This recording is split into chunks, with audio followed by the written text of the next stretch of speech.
And here we go. Here we go. Here we go.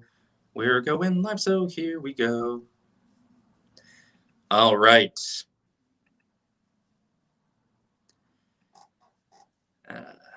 As we wait for people to show up, it is time to baselessly speculate about the future of Disneyland. Our favorite activity to do, especially when there is no real present of Disneyland, just vaguely explained future.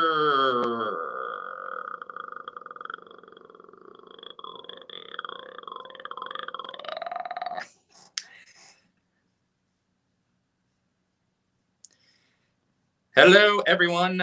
Welcome to the time where we find out that there's breaking Disneyland news and wonder what it means with very little information.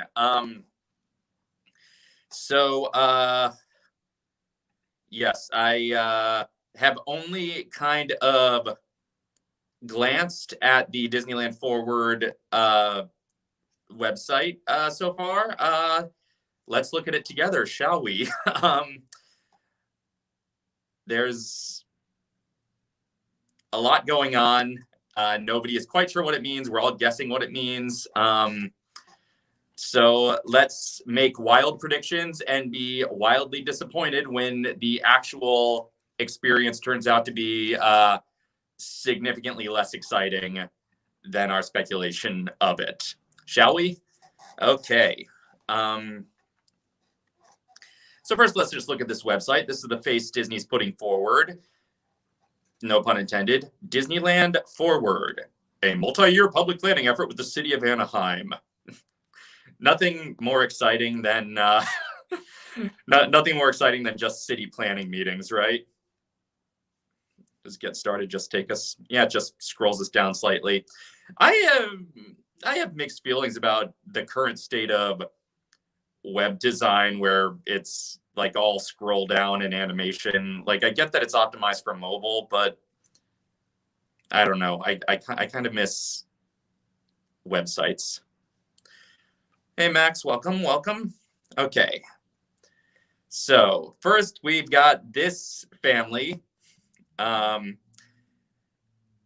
which either was taken a long time ago or possibly taken in a studio and just photoshopped into Disneyland, or both. So this is the presentation we're putting forward. Will I go to Disneyland when it opens? At some point I will. By the time it's opened, I should be fully vaccinated. But I imagine it's going to be absolute chaos in the first week, even at 15 or 25% capacity. So I also don't know, since we don't know what the state of passes will be at that point yet, until they announce what the pass tiers are going to be like, I will not know if I can even afford to go to Disneyland anymore. Even though right now I live in Anaheim, very close to Disneyland. When it opens, our lease is up soon and we're going to be moving, and I'm not sure if we're staying in Anaheim or not. It partly depends on Allie's job prospects, among other things. And so it would be very funny if the year I lived in Anaheim was the exact year that Anaheim had nothing fun to do. But yeah, I will go to Disneyland when it is cheap and easy to do so. Again, I'll be vaccinated, so that won't be a concern, but I just, I don't know what's what. I don't know what's what, gang. Probably the first park I go to will honestly be, the first park I go to after opening will be Magic Mountain, because it'll be the first one fully open, and it's probably going to be easy to make reservations there. And it was the last park I went to before everything shut down, so it's good to have that sort of mediocre symmetry. Like I said, the stock photo family was either taken a long time ago or is very faked, but who knows? Or maybe, I mean, maybe they just brought a stock photo family in to the park while it's closed, but it really looks like they could have just been shot at a studio and photoshopped in. Okay, so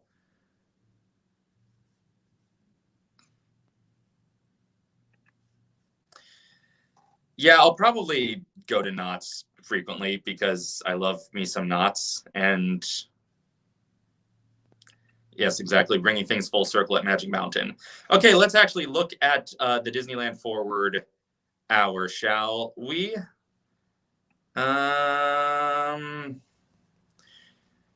Thinking big and leading the way is both our legacy and our best path forward. Now is the time to be bold, to dream, to believe, and to lead.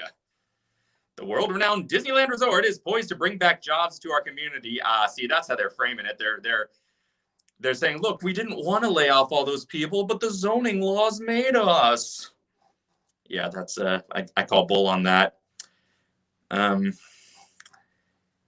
Bring jobs back to our community as well as new entertainment and experiences to loyal fans and new audiences for generations to come. Here's the thing, I'd be a lot more optimistic about that if you hadn't cut so much of the existing entertainment, if you hadn't cut so much of the stuff that made the parks fun, like cut so much of the live entertainment in the past year or the last year or two of being open before shutdown.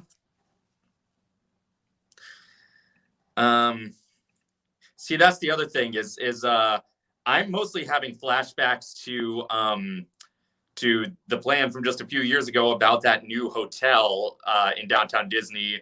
The reason that AMC and ESPN Zone are just closed, empty buildings now. I'm also noticing how close this website's color scheme is to my own Doggins background branding. So it's all kind of blending in there in the stream. Well, there you go. Anyway, that's what Ken Potrock has to say. Ken Potrock. Kevin Pollack, what he has to say. Shall we start the story? When Disneyland opened in 1955, nothing worked. No one could have predicted the impact on Anaheim and the world. See how the Disneyland Resort has grown.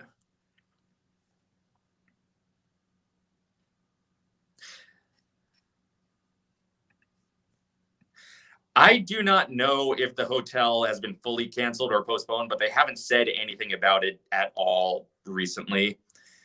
And yeah, the parking garage was the other part of it, which I suspect was a plan.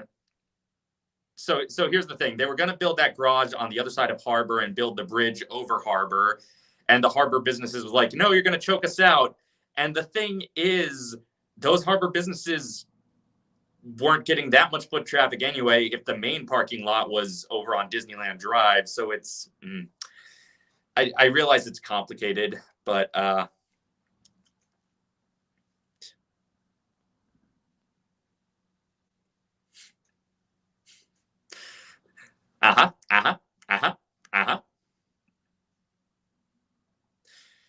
This website dares question Richard Attenborough. All right. The Anaheim Resort area. When Walt Disney opened Disneyland in 1955, no one could have predicted. That's the exact same phrase from earlier. Hey, it's the kids storming the castle before they got turned into donkeys. With the increased popularity of Disneyland, Anaheim grew up around it, featuring motels, restaurants, and other tourist-facing businesses that still line the streets around the Disneyland Resort, much to Walt's chagrin. Over time, it became clear that a cohesive vision was needed for the area to create a resort-like environment that would pave the way for the future. In the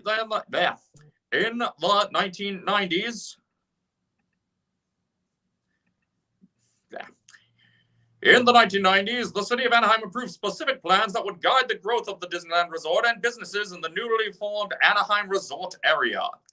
These specific plans created districts or zones that largely specified what type of development could be built where. It also established strict guidelines regarding development size, height limits, and streetscape standards. So that's, is that Harbor Boulevard? Is that what we're looking at? Denny's, Tony Roma's, Best Western. Best. So, okay, gotcha. I wasn't sure if the zooming in was working on the thing, on the stream. 1996. 10 years after Tomorrowland takes place. The results were dramatic. A second Disney theme park, Anaheim's first luxury hotel, a downtown Disney district, a world-class Anaheim resort with consistent signage and landscaping, an expanded and improved convention center, and transformative infrastructure, including parking areas, first responder services, and utilities to accommodate future tourist-serving growth, and a comprehensive regional transportation plan. Harbor Boulevard, creating a world-class resort environment and a hell of a traffic backup.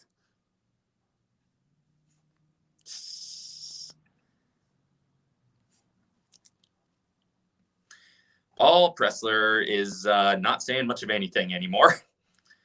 He's just, it was wild that he actually showed up in the Imagineering story. Like, as wild as it was that they actually got new interviews with Eisner, it was extra wild to me that they got Pressler.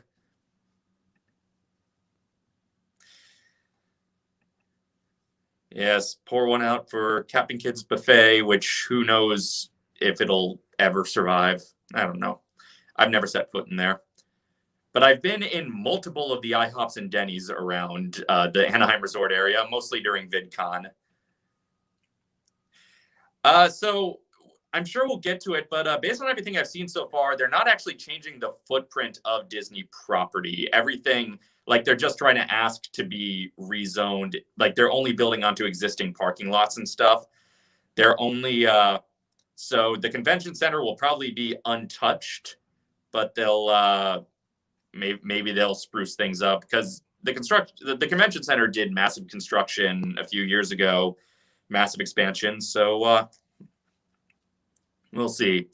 So the Grand Californian is the first luxury hotel in Anaheim. Anaheim Convention Center, an expanded convention center. Sure is.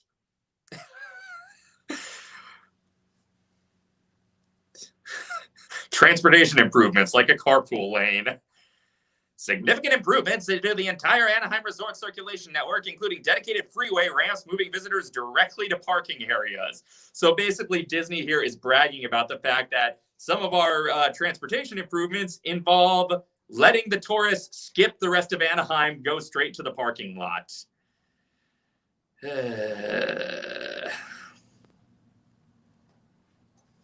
Also, Walt's whole thing was like the public transportation of the future, and yeah, that sure worked out.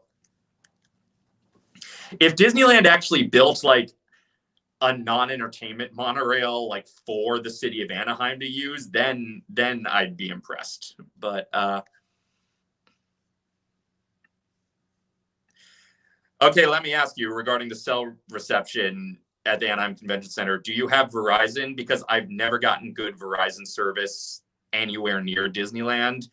I changed to AT&T last year, and I haven't really been able to test out in the park for obvious reasons, but generally in the Anaheim area, my service is a lot better now than it was when I had Verizon.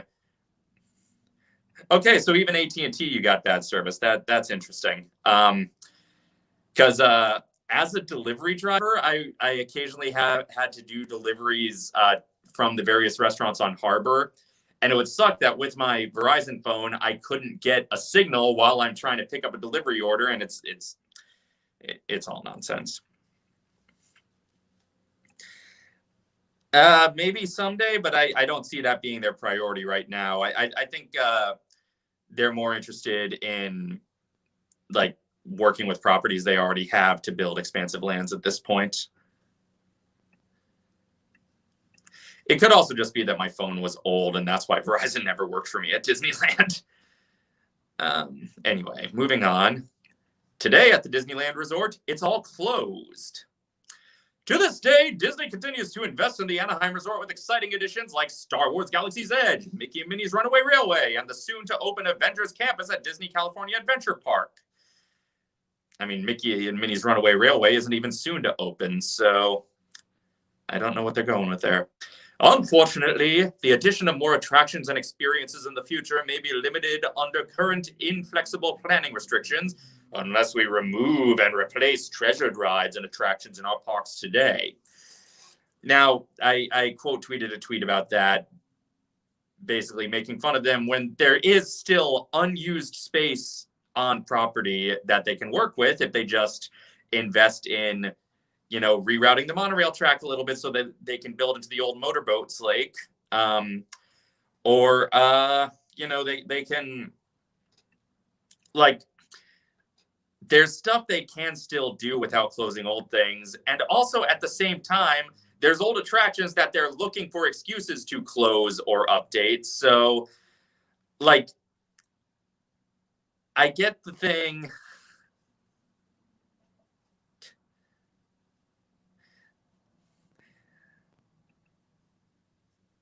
I mean, I get the truth that eventually they will run out of space, but that's true even if they expand.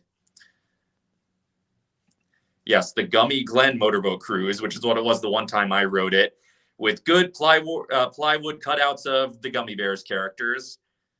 I barely remember it. I just remember it being there. But yes, that's the other big thing. They need to fix, there's so much in Tomorrowland that needs updating. Like, again, even if it's just aesthetic updates to Tomorrowland, like even if you keep all the exact same attractions, but just spruce it up so that there's so much less dead architecture.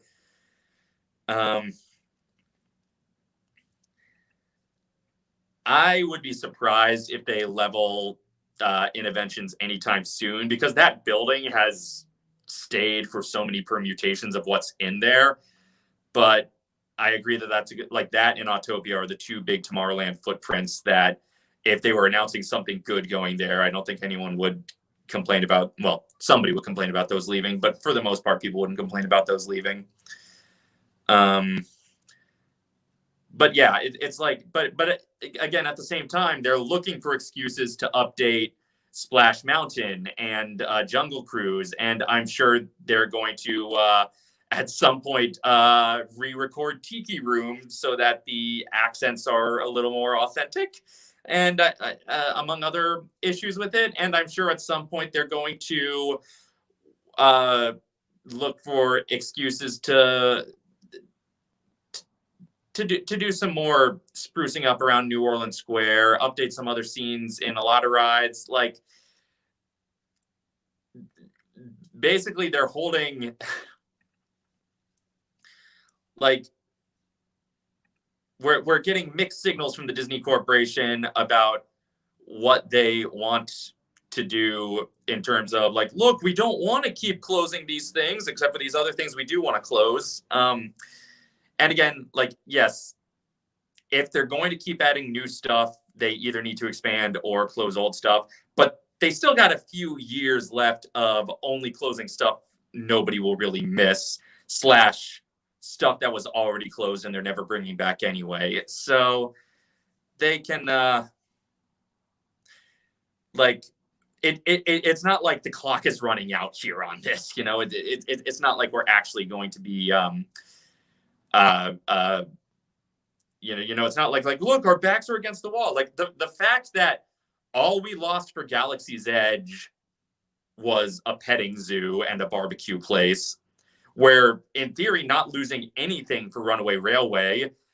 Meanwhile, Hollywood Studios lost half the park for both of those things. It's like Florida has all the space. They're still bulldozing old stuff. Like it's hard to believe that Disney doesn't want to be closing all these things, but we got no choice. When in the resort where they actually do have a choice, they're still closing all these things. So yeah, this is deceptive at best. I think, well, like, I think right now, well, before today, I would have said right now those things will stick around for a while just because they're not going to spend much money on anything new. But now that they're announcing a plan, who knows? But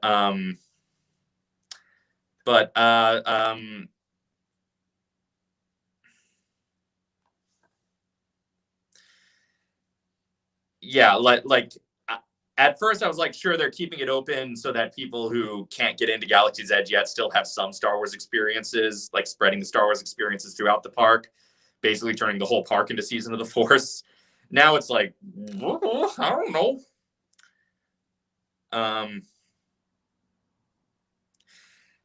I don't know how that's working, because like one of the parts of the cruise is a day trip on Batuu. So are they like putting you in a bus with no windows to make it feel like you're in a shuttle, and then that will drive you to the border of Hollywood Studios? I don't know. I am really curious about this Star Wars hotel, and I'm probably going to save up to do one night there and just experience it once ever. But yeah, if they close them up at Vision in Florida, they need to keep it somewhere. They need to reopen it somewhere else. I don't know where, but somewhere. Anyway, now that I'm done making fun of them for this little bit of gaslighting, yeah, Runaway Railway, looking forward to. Galaxy's Edge, Avengers Campus, looking forward to. The story continues. Find out where we are today.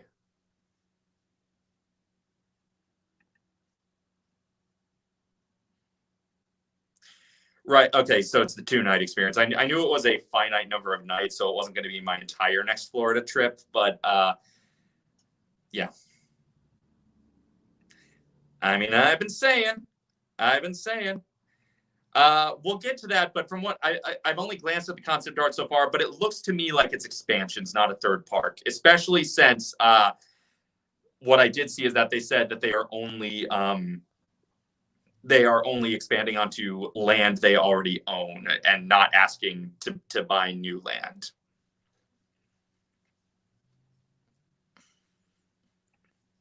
Well, maybe that's what it's for. Maybe that's how they're getting you from the hotel to Hollywood Studios. I'm just wondering, like, is there going to be a special backstage entrance to Hollywood Studios so that you're only on Batuu and you're not? Well, anyway, that's different. Baseless speculation. Here we're focusing on the story continues. Okay, setting the stage for Disney to invest for years to come. I like how they keep phrasing this as investing in the community. It's like, it's not that we're doing this to just make more money. We're doing this to give back. In the 1990s, the city of Anaheim approved specific plans that would guide the growth of the Disneyland Resort and businesses in the newly formed Anaheim Resort area. And while those plans resulted in major improvements to the entire Anaheim Resort, and also a really mediocre second gate,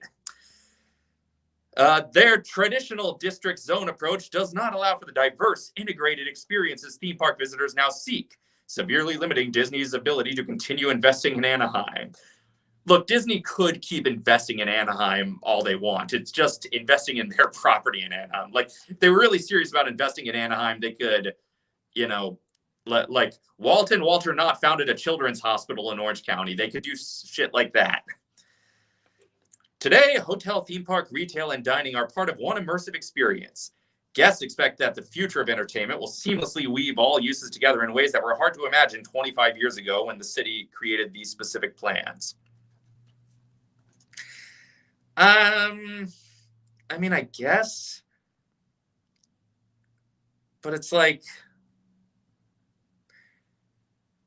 I don't care. Like, Disneyland is the locals park. Like, it's not that people don't use the hotels, but like guests, I feel like the percentage of guests invested in the hotel experience at Disneyland is significantly smaller than the percentage of guests invested in the hotel experience in Florida. So,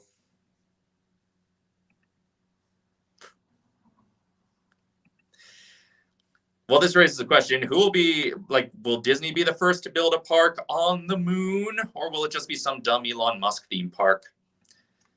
We'll find out after we're dead. Okay, here it is. To be clear, Disney is not seeking any public funding for Disneyland Forward, nor are we seeking additional square footage or hotel rooms beyond what is currently approved and allowed. Rather, we are simply working with the city and community to update our existing approvals to allow for integrated development to be located and built throughout Disney properties. So basically, they want to rezone parking lots to be things that aren't parking lots. So,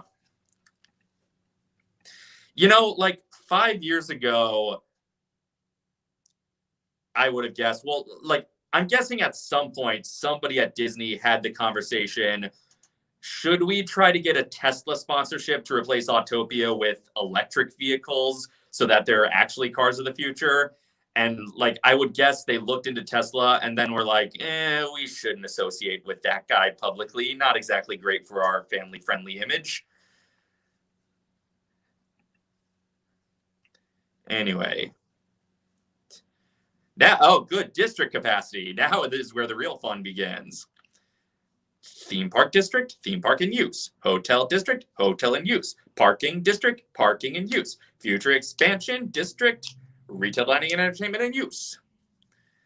Okay, so.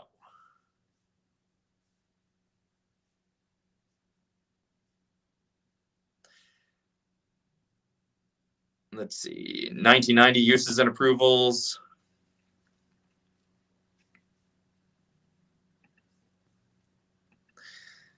I mean, we joked in the Fantasmic video that Eisner won't rest until every parking lot is destroyed, but it's also, like, it makes sense because parking lots need to be big. Then when you find alternatives to them, suddenly you have this big space you can do stuff on. So,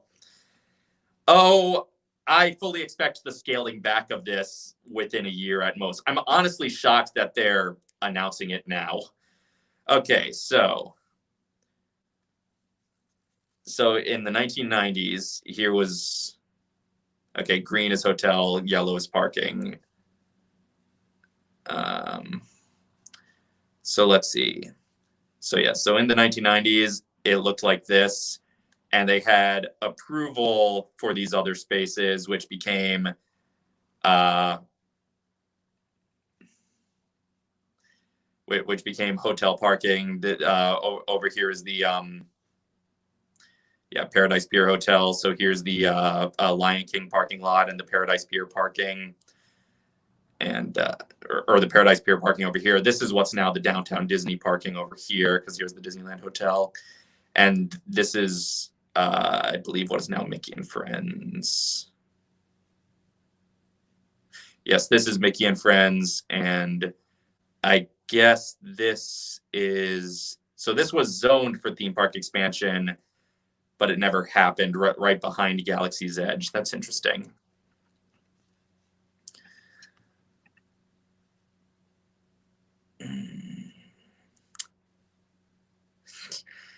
I mean, we'll see. We'll see. Yeah, I'm getting big Disney decade flashbacks. So, like I said, we'll see what actually comes out of any of this. Okay. So here's what they're looking. So yes,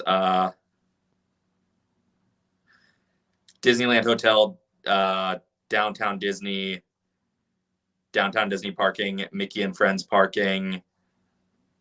And so they want to build the park out like right up to Mickey and Friends parking. And they want to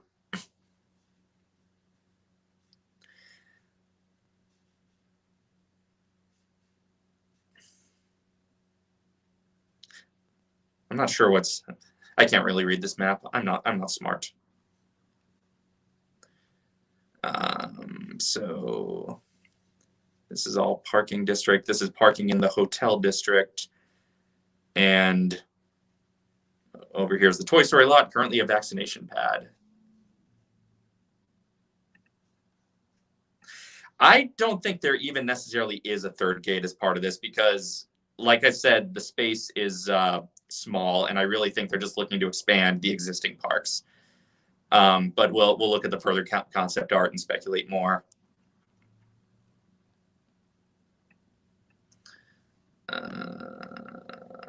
Let's see.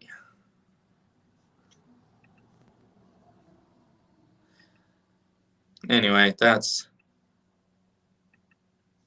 gonna save that tab over there so I can check back to it later. The existing Disneyland Resort specific plan, approved in the 90s, created districts for growth and limited the types of uses allowed in each district. Approvals generally require new hotels to be located in the hotel district and traditional theme park uses to be located in the theme park district. But guests now seek a more integrated experience for the entirety of their stay. So this could just be they want to add rides to the hotels, which is kind of wild. From Cars Land and Star Wars Galaxy's Edge to the new Pixar Pals parking structure, Disney has spent billions of dollars over the last 2 decades investing in theme park experiences and infrastructure. While Disney has development rights and the desire to continue investing in Anaheim, the space to develop integrated offerings is severely limited.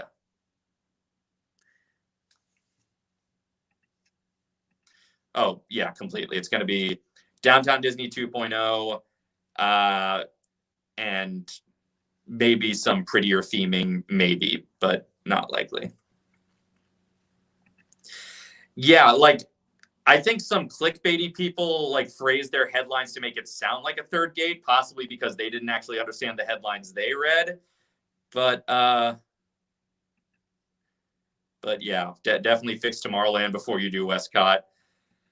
That could be what some of this is. Like if we look up here, so this bit of parking is part of the theme park district, but it's right behind Galaxy's Edge. I wonder if they want to rezone that to be hotel district and put the Star Wars hotel there so that it borders Galaxy's Edge. I'm wondering if that's part of what they want to do. Again, this is the baseless speculation hour, so we'll never know. Well, until we do know, or until the plans are canceled and none of it happens. Without broadening the uses allowed within each district or demolishing and replacing the many beloved theme park attractions, further integrated development and theme park investment are not possible. So, like, this part,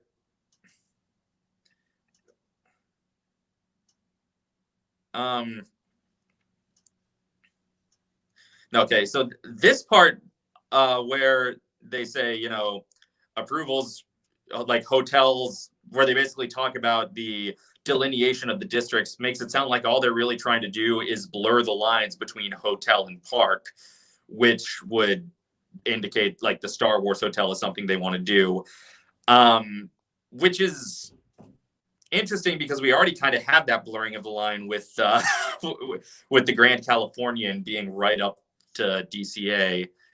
So I don't know. But this phrasing here, without broadening the uses allowed within each district or demolishing or replacing many beloved theme park attractions, further integrated development and theme park investment are not possible. And that indicates they want to build more theme park shit. So getting very, like, they're keeping it real vague, but they're also, oh, well, what's this art? Let's look at this art. Okay, so we have Avengers Campus. We have, is that Arendelle? Are they just trying to build a new Arendelle separate from Fantasyland? And that is clearly. Are they putting Rapunzel's Tower in Toontown? No, that's not Toontown, but that kind of looks like the Mickey's house shape.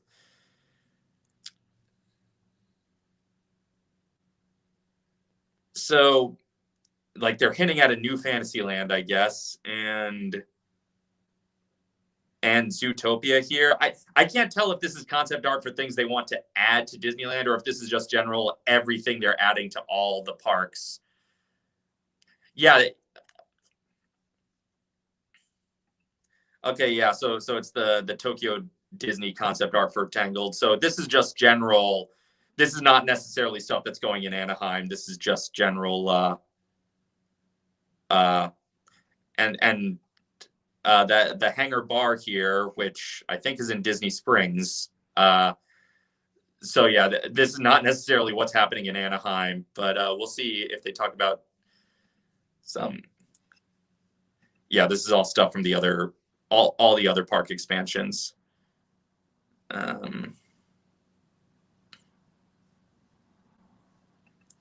I think it's going to be Kuka based too. I think it's going to be something like you're in like a chair in the Quinjet and then you like drop out of it and then it's going to be Kuka or something Kuka like. That's the speculation I've heard. It's the theory that I like. Yeah, I knew Zootopia was coming to Shanghai, but again, it's mixed signals where I'm not sure if this is like, this is a website. This is DisneylandForward.com. It's a website all about Anaheim. So, yeah.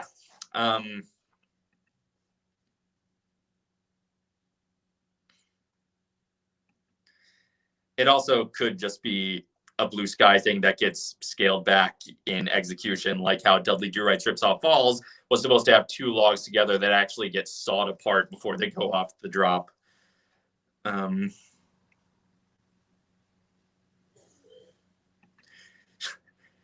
There's going to be new Fantasylands every 15 years until our demands are met.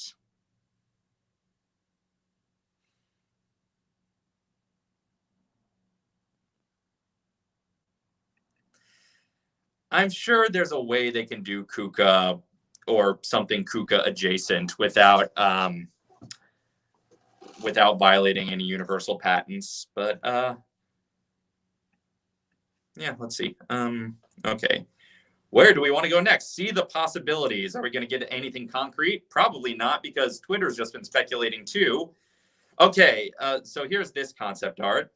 First off, they got the quote, they got to go to see, like, so you don't blame us, blame Walt. So, okay, what we're looking at here.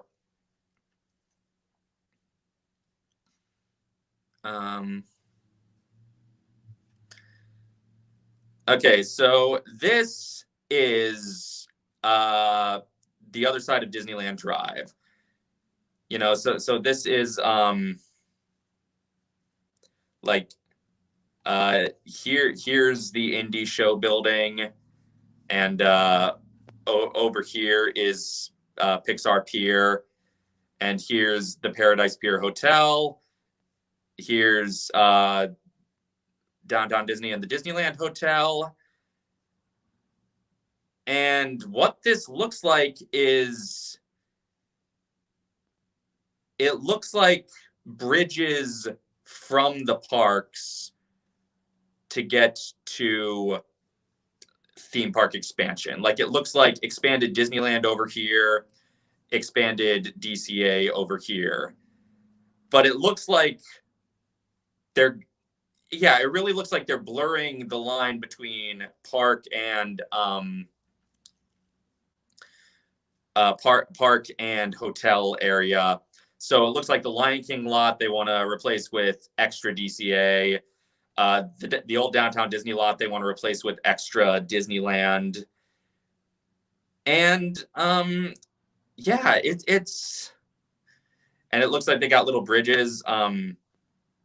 And I guess there will just be extra entrances between Disneyland and between the Disneyland Hotel and Disneyland Extra Park and the Paradise Pier Hotel and DCA Extra Park.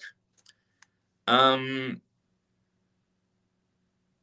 gonna read on a little more before I get to further speculation about what this concept art means.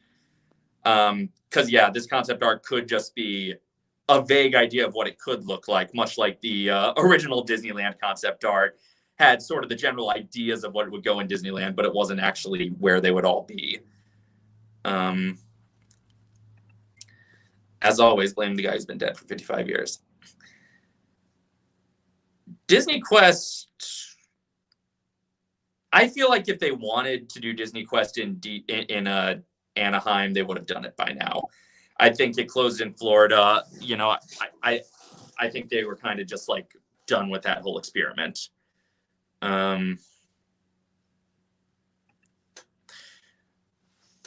See, I doubt we're getting a Seven Dwarfs Mine Train clone because they just put Seven Dwarfs Mine Train show scenes into Snow White's Enchanted Wish. So I think that's all we're getting on this coast for. That's the equivalent of what we're getting. We're getting the show scenes without the roller coaster element. I make a joke about that in the Blitz Travifornia with regards to the new revolution at Six Flags. The way to make sure nothing will ever seem dated is to put the word new right in the title. Oh, of course not. And it's definitely going to get scaled back from everything. That could be what that is, but that would be weird for DCA. Unless this is just all Disneyland. Maybe this is just maybe it's a neutral, like both parks land that just has, you just need a park hopper pass to get into. I mean, the concept art looks very Disney-y, but also the concept art always looks prettier, even when something is built exactly as planned. The concept art always looks a little prettier. Like even Galaxy's Edge, which I think looks as close to the concept art as any theme park expansion ever has. The concept art still looks a little more jungle-y, like it more greenery. It just looks prettier.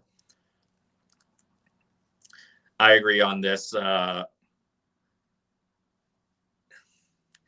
mean, goats and spiders can fit in Zootopia.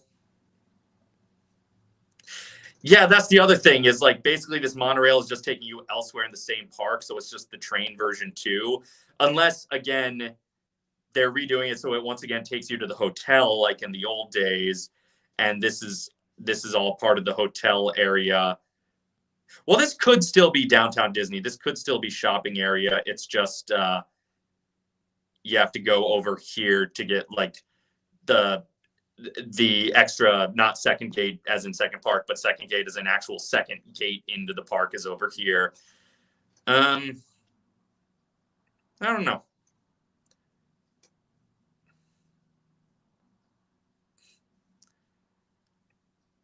But I'm going to continue to read. All renderings and maps are for illustrative purposes only. So, you know, don't put too much stock into any of this. Imagine the possibilities. We want to bring more Disney investment to Anaheim. However, this simply isn't possible under current inflexible planning restrictions. Unless we remove and replace treasured rides and attractions in all parks today. Please think of the poor treasured rides.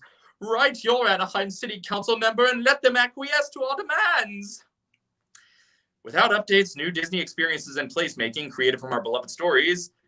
Without updates, new Disney experiences and placemaking created from our beloved stories will likely never find their way to the Disneyland Resort as they have to other parks throughout the world. So it's basically, if you want to get all the good shit Tokyo is getting, you gotta get the city to side with us. I mean, we are talking about imagining the possibilities. I think part of the reason Disney wanted to choke out other businesses on Anaheim was to just buy up as much land as possible and basically buy up the entire city of Anaheim and turn it into the experimental prototype city of tomorrow, except not actually a city of tomorrow so much as just a city of shit we own.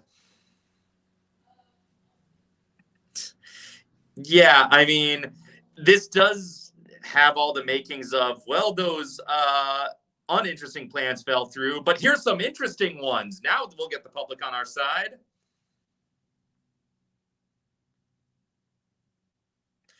Well, we have Figment in California. He's just in the Tavan collection.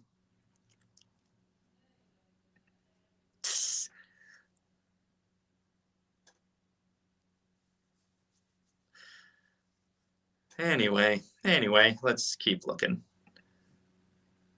Disney's newest lands and attractions. Okay, so now they're just talking about the stuff that is coming to other parks.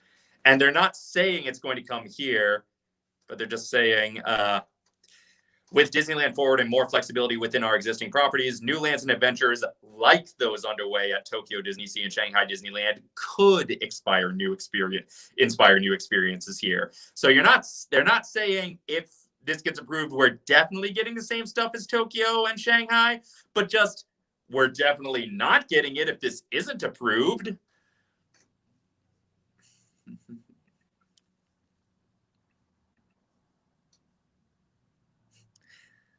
I mean, I like that idea. I like the idea of Epcot having a more cohesive. I like the idea of the Epcot expanded universe happening from ride to ride, but like crossing over in subtle ways. I mean, Frozen merch still does very well, so I'm sure they'll be building Frozen shit till the day we die. The experimental prototype copyright of trademark. Disney's newest land and attractions. With Disneyland Forward and an updated approach, these exciting new lands and attractions coming to Tokyo Disney Sea could be the perfect inspiration for the future of Disneyland Park. Could be, not saying definitely, could be. Guests visit Arendelle, the home of Elsa and Anna, and explore this frozen land filled with a thrilling boat adventure as well as a restaurant set inside a castle. I mean, sure. That seems like something that it wouldn't be that hard to, like, restaurant set inside a castle, they could definitely find room for in Fantasyland. Like, so I like Red Rose Tavern. I like it a lot more than the Village House, but like if they close it down and turn that into the Arendelle Banquet Hall, whatever, like that would be fine.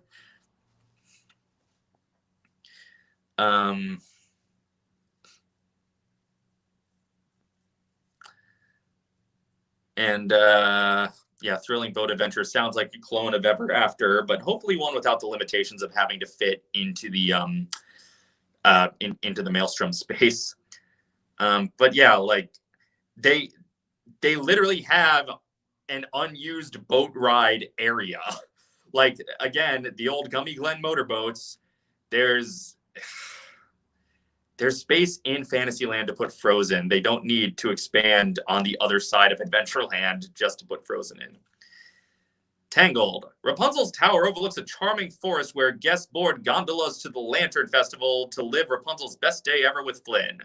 A restaurant where she befriended a band of thieves in the film is also featured. So many restaurants. They're really selling restaurants.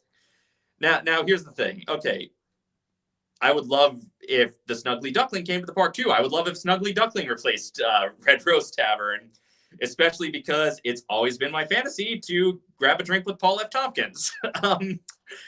But also, right before everything shut down, I was fortunate enough to be able to take a tour of the actual Disney studio. Didn't vlog it or anything because there were very few areas we were allowed to take pictures. But a friend of Chandler's, when Chandler was in town, Chandler, Luke, Tony, and myself were given a tour by a friend of Chandler's. And they have a Snuggly Duckling in the Disney Animation Studio. Like, one of the break rooms is a functional, well-themed Snuggly Duckling bar. And it's not very big. It's just a tiny little, it's the size of a break room, but it's very well-themed. And that just seems like you could cram that somewhere, like replace Edelweiss Snacks and build into the motorboat lagoon. I don't know. Like, again, I don't see how we need entire cross-the-street expansion just to allow room for Tangled.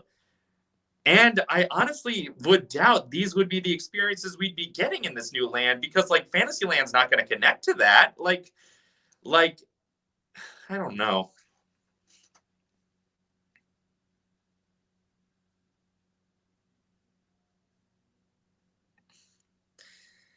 I mean, that's the other thing is, like, with other parks, I'm okay with specific IP lands. You know, I like Cars Land. I like I think Galaxy's Edge makes sense for Hollywood Studios, and I liked Galaxy's Edge in Disneyland, but I also liked the idea that every land in Disneyland was based on a genre or a theme or an idea, and it was basically the original Kingdom Hearts, where it's just like all the characters that fit into this theme kind of live together, kind of live near each other.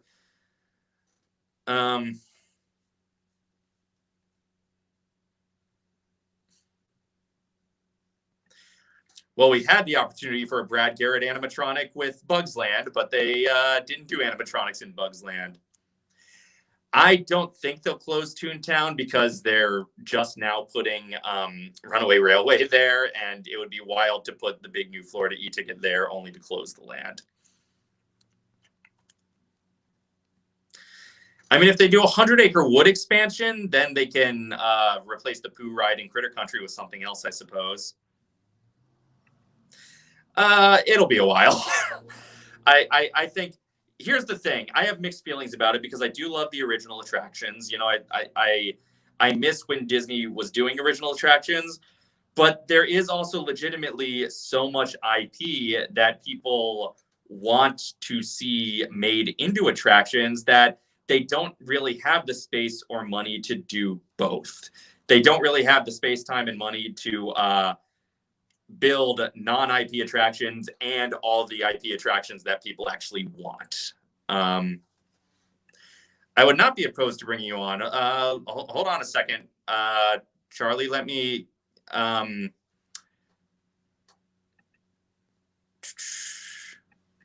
let me get this rigged up so that I can actually have a guest.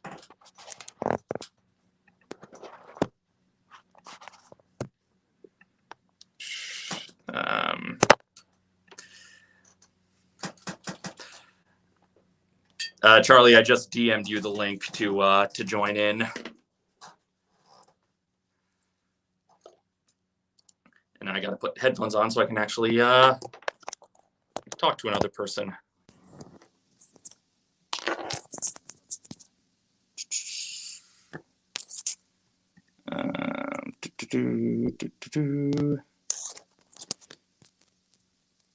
Yeah, Charlie, I just DM'd you on Twitter the link to the StreamYard, so you can click in there and join on in.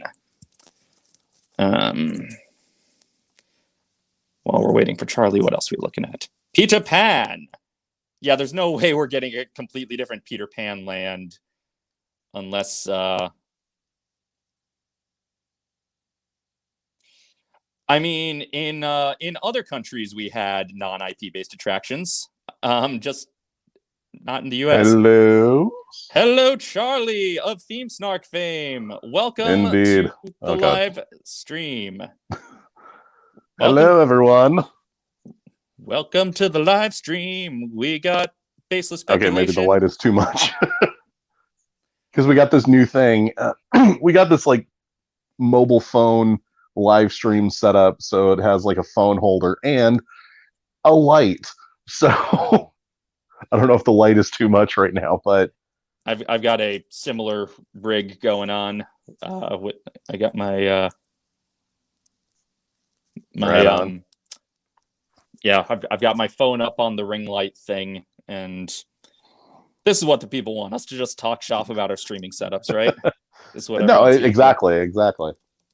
But hi, everyone. In case you don't know, I am Charlie of Theme Snark, which,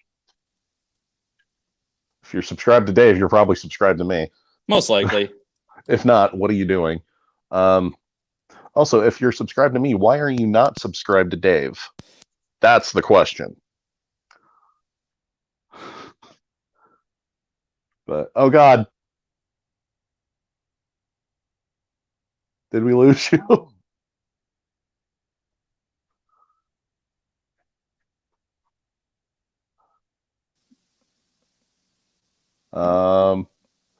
There we go. Okay. I was like, am I running the stream now? I don't want to. Yeah, now that you're here, I'm just leaving you in charge. Okay. I've been looking for an out for a while, so hey. But this is crazy. Mm-hmm. Yeah, well, so I don't know how long you've been here, but we've been speculating that it's probably, based on the concept art, doesn't look like a third gate, just looks like across the street expansions for both parks. No, yeah, exactly. Which in itself is wild. Like double, like bridges on both parks so that the park can go like right up to the hotel in both cases. It's like, I love parks that go right up to hotels. I do like the idea of blurring the line between hotel and park. Oh, absolutely. It's Tony Baxter's dream.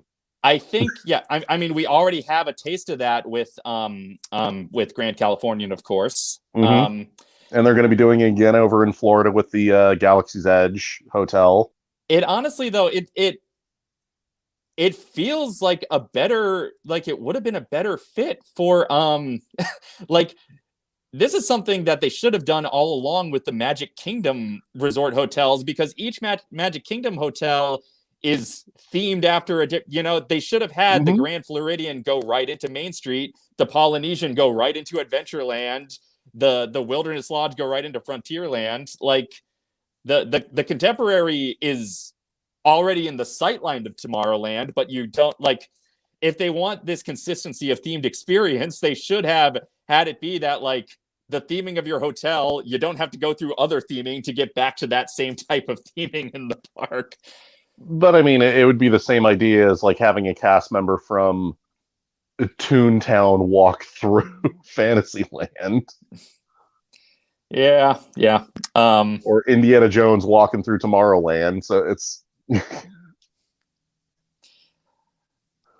I know that's the famous story of Walt got all bothered when he saw a cowboy walking through Tomorrowland and everything.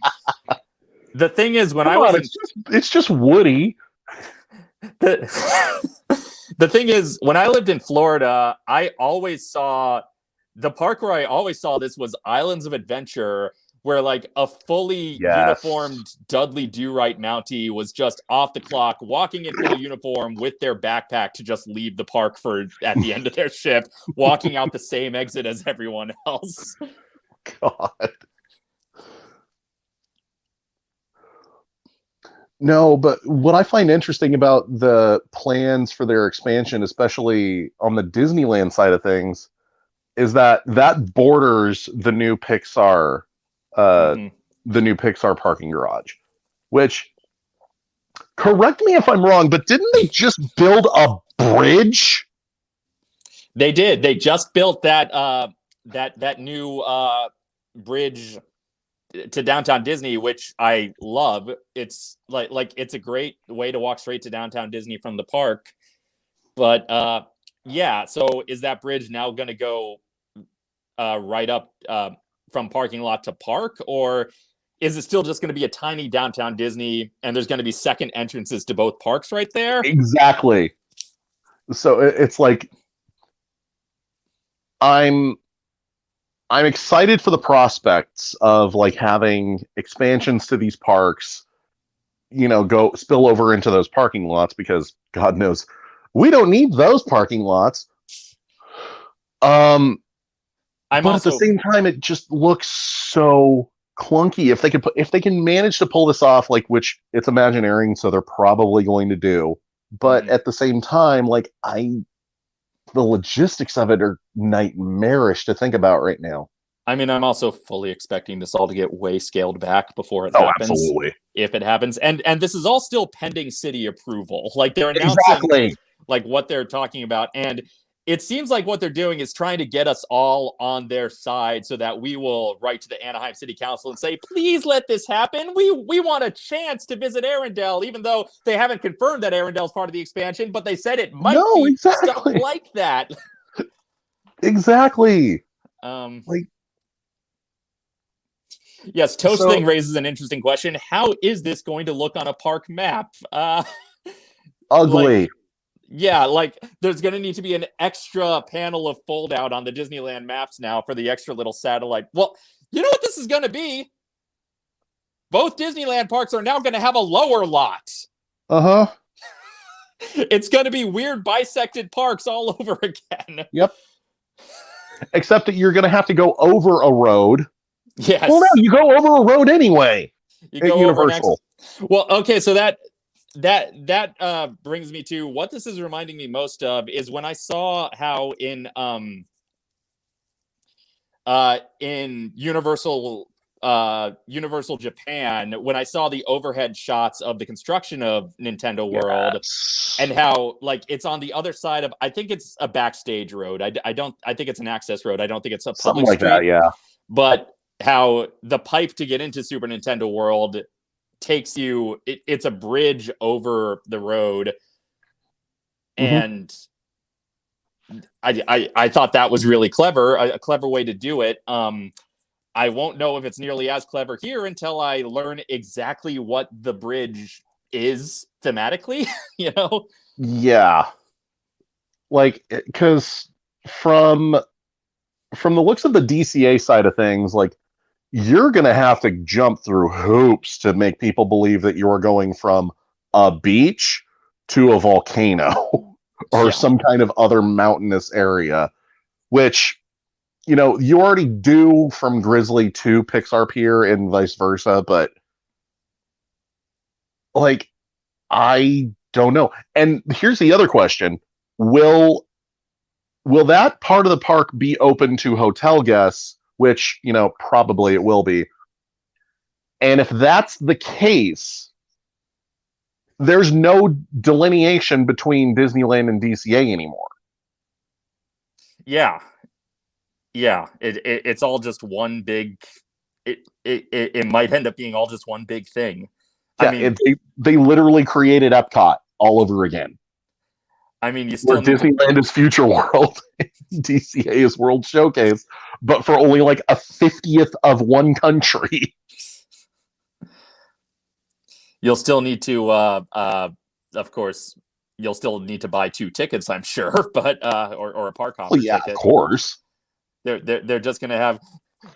What are the odds that eventually their goal is to just have separate entrances to each land, so that you need to buy a park hopper just to experience one part? It's like, now you're only buying an Adventureland ticket. That's the only part you have access to now. You're only instead of a ticket book section for instead of a ticket book system for attractions, it's just it's just a fucking instead of 2 big parks made of small lands, it's just one big resort made of 50 tiny little parks, each the size of an Adventure City. Oh, geez. Honestly, at this point, Adventure City has more value than the parts of Disneyland. Well, I mean... especially Tomorrowland, but... well, I can't say that because it has Space Mountain. Tomorrowland has Space Mountain. It has Star Tours. It has things that work, but we've been talking a lot about how why are you doing this expansion before fixing the things that actually need fixing? Right. Because again, I don't think they want to spend the money yet on improving Tomorrowland, which I want to say, to them, Tomorrowland is a non-starter. Just because the moment they start to do something with it, it's technology's already going to be 10 steps ahead of them. And they're going to have to just play catch up from that point forward. So it's what's the point? But they have many. Yeah, they have so many opportunities to do it with their sci-fi properties. True. I know they fill it with Pixar shit all the time, and there's still a lot of Star Wars shit there, despite Star Wars now living on the other side of the park. Mm-hmm. But it's I was there were so many opportunities I thought where it's well, here's an easy plug-in for Tomorrowland that they ended up saving for DCA instead. Put Avengers Campus. Yeah, Marvel stuff in Tomorrowland. No, DCA needs it more. Even just retheming Autopia to Cars. That's a conversation they had before they were no, Cars needs to get its own land. Well, didn't I'm forgetting the Imagineer's name exactly, but Rafferty, who was the original designer of Car Land. Yes. He designed that before the movie was even a thing, or the movie was about to be as big as it was. Right. And they just essentially plugged in those characters into his ideas, and it just worked. Yes. Now here's the thing. I love Cars Land as is. I really do. I really do like it. I think it's amazing that there's such a screen accurate Radiator Springs. But I do kind of long for the version that had his original, his creative original aesthetic. Yeah, because then we'd have a clone of Sci-Fi Dine-In. I mean, they still could have done that in Cars Land as is. But they still can. I mean, there's still space. They could have just... I mean, nothing against rollicking roadsters, but when they realized that flying tires wasn't working, they should have just been okay, it's just now we're building the drive-in movie theater restaurant here. Sorry, Flows. Also, can the bridge be the Bifrost? That's a very good question. You know what? That's probably a good idea. I mean, it's not quite... I don't think the bridge will border Avengers Campus exactly, but I mean, Star Wars Launch Bay doesn't border Galaxy's Edge, so... Well, Star Tours is basically on the opposite side of Galaxy's Edge anyway. Yeah. Unless, like, I hate the fear mongering that they're doing. Like, oh yeah, we're gonna close your beloved rides, which no. Yeah. It's such it's such like, look, you're making us do this. We don't want to do this. Like it's God. It's like the plastics industry. We are all in an abusive relationship with Disneyland. We're in an abusive relationship with capitalism. How about that? I mean, yeah. But like, where the hell was I going with this? Like, I don't like the fear mongering of like them saying like, oh yeah, we're gonna close your favorite things, but they have no problem with just like paving over parking lots to build new stuff. Yes. Well, and again, like I was saying earlier, they're also looking for excuses to close other things. They're looking for excuses to get rid of some of the more problematic things. So you can't at the same time be giving us the public-facing message of both, we're updating the old things that we realize are wrong now, and we don't want to close the old things to make new things. Like, mixed messaging, Disney Corporation. Mm-hmm. And it's like you were saying early on the stream, like there's all that like freaking motorboat cruise area right there. They just don't want to shut down the monorail, even though it's been shut down for a year now. Yep. They also had no problem shutting down the railroad for a year for expansion. And I would argue that the railroad was like the first thing Walt was like, this park needs a train. So I would say that's a little more like that makes for a bigger, like, granted, rerouting a railroad is less expensive than rerouting a monorail, but still. I do want to get to some things people are saying in the chat. Can we please do anything with the People Mover tracks? Now here's the thing. Rocket Rods. You'd have to shut down Tomorrowland. Yes, you'd have to shut down the whole thing. Rocket Rods apparently so destroyed the foundation of the People Mover tracks that it's like unsafe for humans to be on top of it anymore. But especially in ride vehicles. Yes, especially in ride vehicles. So not without rebuilding them from the ground up can we do a ride on there. But a couple of years ago, Jenny Nicholson was on Podcast The Ride, and she pitched doing like a droid parade show, like having like Rex and other robots just like going around the People Mover track, so it would at least be something to look at. And I really like that idea. And plus it would give the land so much like kinetic energy too. Yeah, like honestly, that's the only reason I'm glad that the submarines are still a thing, is because they add to the visual kinetic energy. The submarines, the monorail, like even the parts of Matterhorn that you can see from Tomorrowland. Yeah. Like there's still some kinetic energy there, but it's not the People Mover. It's not seeing the Astrojets on top of the People Mover, or even those stupid satellites that danced every so often. Yep. But Garfield is awesome asks, do you think Universal will get a Pokemon land, at least in Epic Universe? It's one of the few franchises arguably bigger than Star Wars or Marvel, or will they just make a shop like SpongeBob? I don't know if the Nintendo license includes Pokemon or not, because Pokemon... It is a different company, technically. Yeah, the Pokemon company, because Pokemon is like, has always been a joint... Like, it's been its own company. It's always had joint exclusivity with Nintendo and Warner Brothers and that's right, other companies as well. So I legitimately don't know if they can do Pokemon stuff without an additional license. But maybe, who knows? James asks, should Disneyland ever consider changing the name of Tomorrowland entirely to what they did in Paris, Discoveryland? I wouldn't mind that, to be perfectly honest. I wouldn't mind it either. It would give them a little more freedom, but I feel like at this point, changing the name of one of the original lands would bring out the irrational ire of a certain subset of fans. Yeah. So, yeah. So, like, But then again, Galaxy's Edge and Norland Square and Toontown exists, and Critter Country. Well, that's the thing. Like, adding a new land is different than like changing the fundamental element of one of the original lands. Yeah, fair. But I don't know. But I mean, hasn't the fundamental element of Tomorrowland already changed? Like, that was supposed to be about future technology and like consumer electronics, basically. Oh yeah, and now it's like you get to go on a spaceship.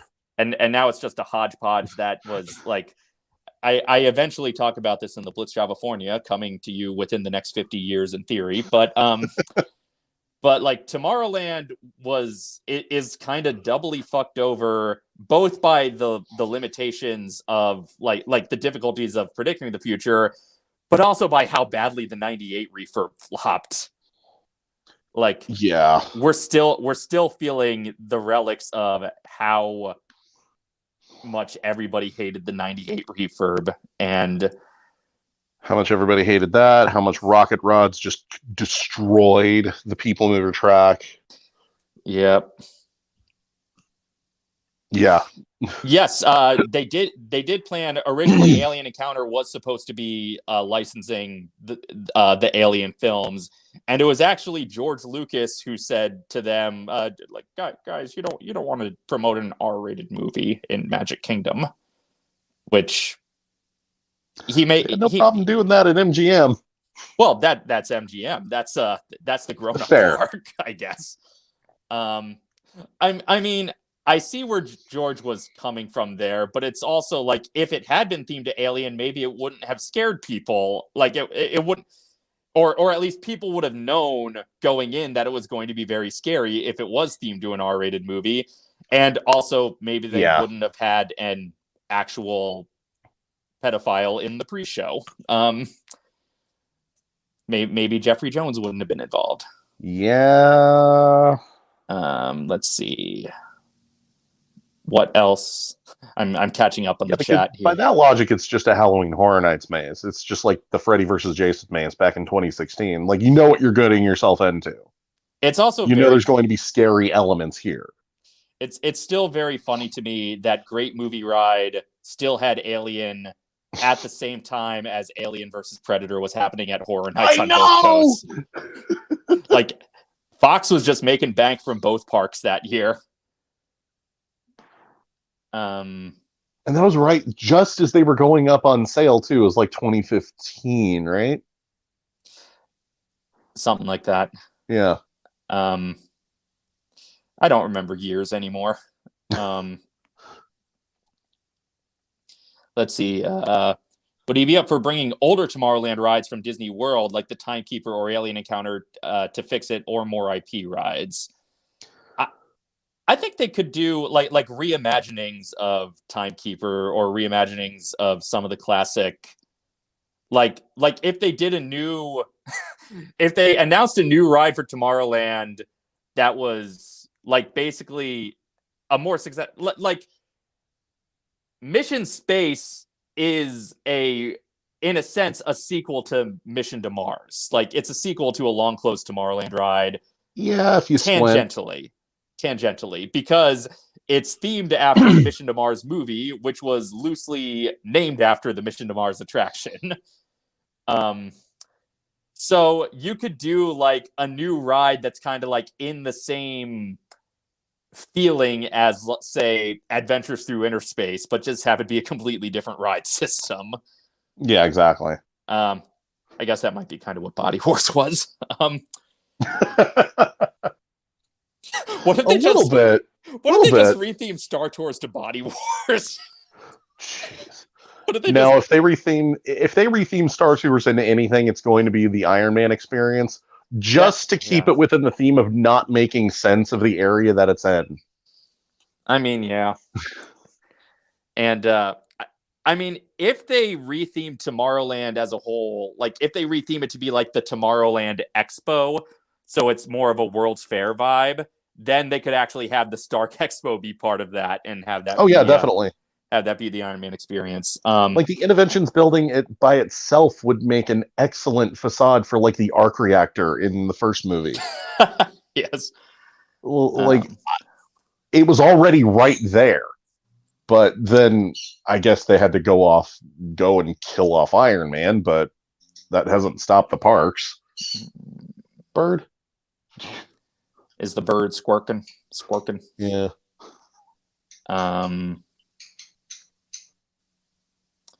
Let's see.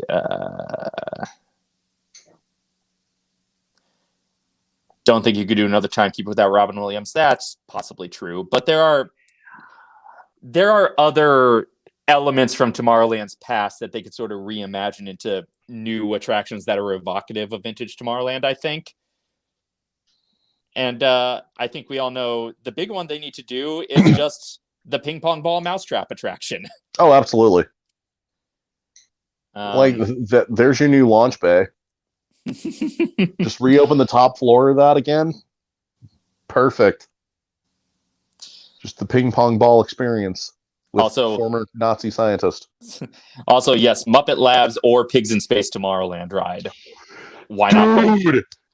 Yes! Retheme Star Tours to Pigs in Space, which canonically crossed over with Star Wars. So it did. Just have an animatronic, replace the 3PO with an animatronic Link Hog Throb, and the ride designs itself. Or, dig out the old abandoned Futurama ride design that Jim Hill talked about decades ago, which was going to be a Star Tours parody anyway.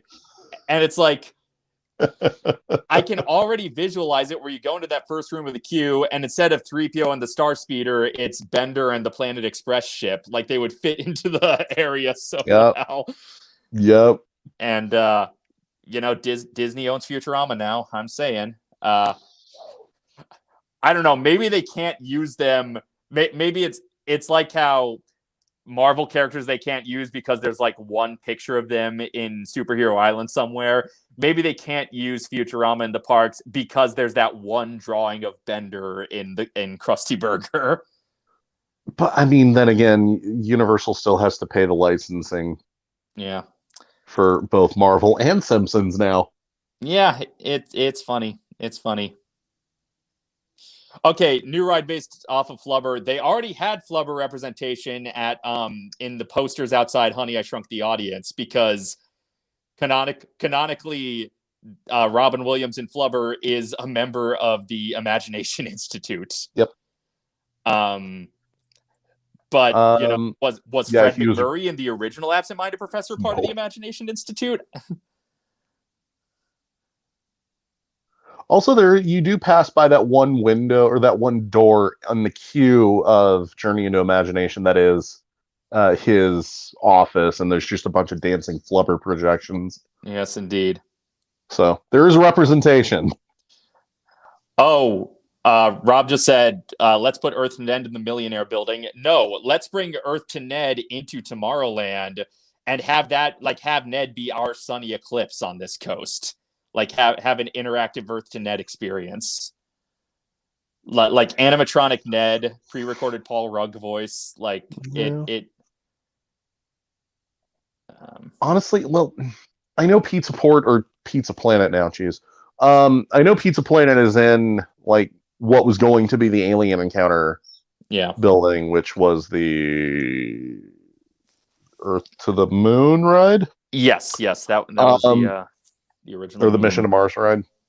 Later on. Interventions wouldn't be a bad place for a restaurant either. And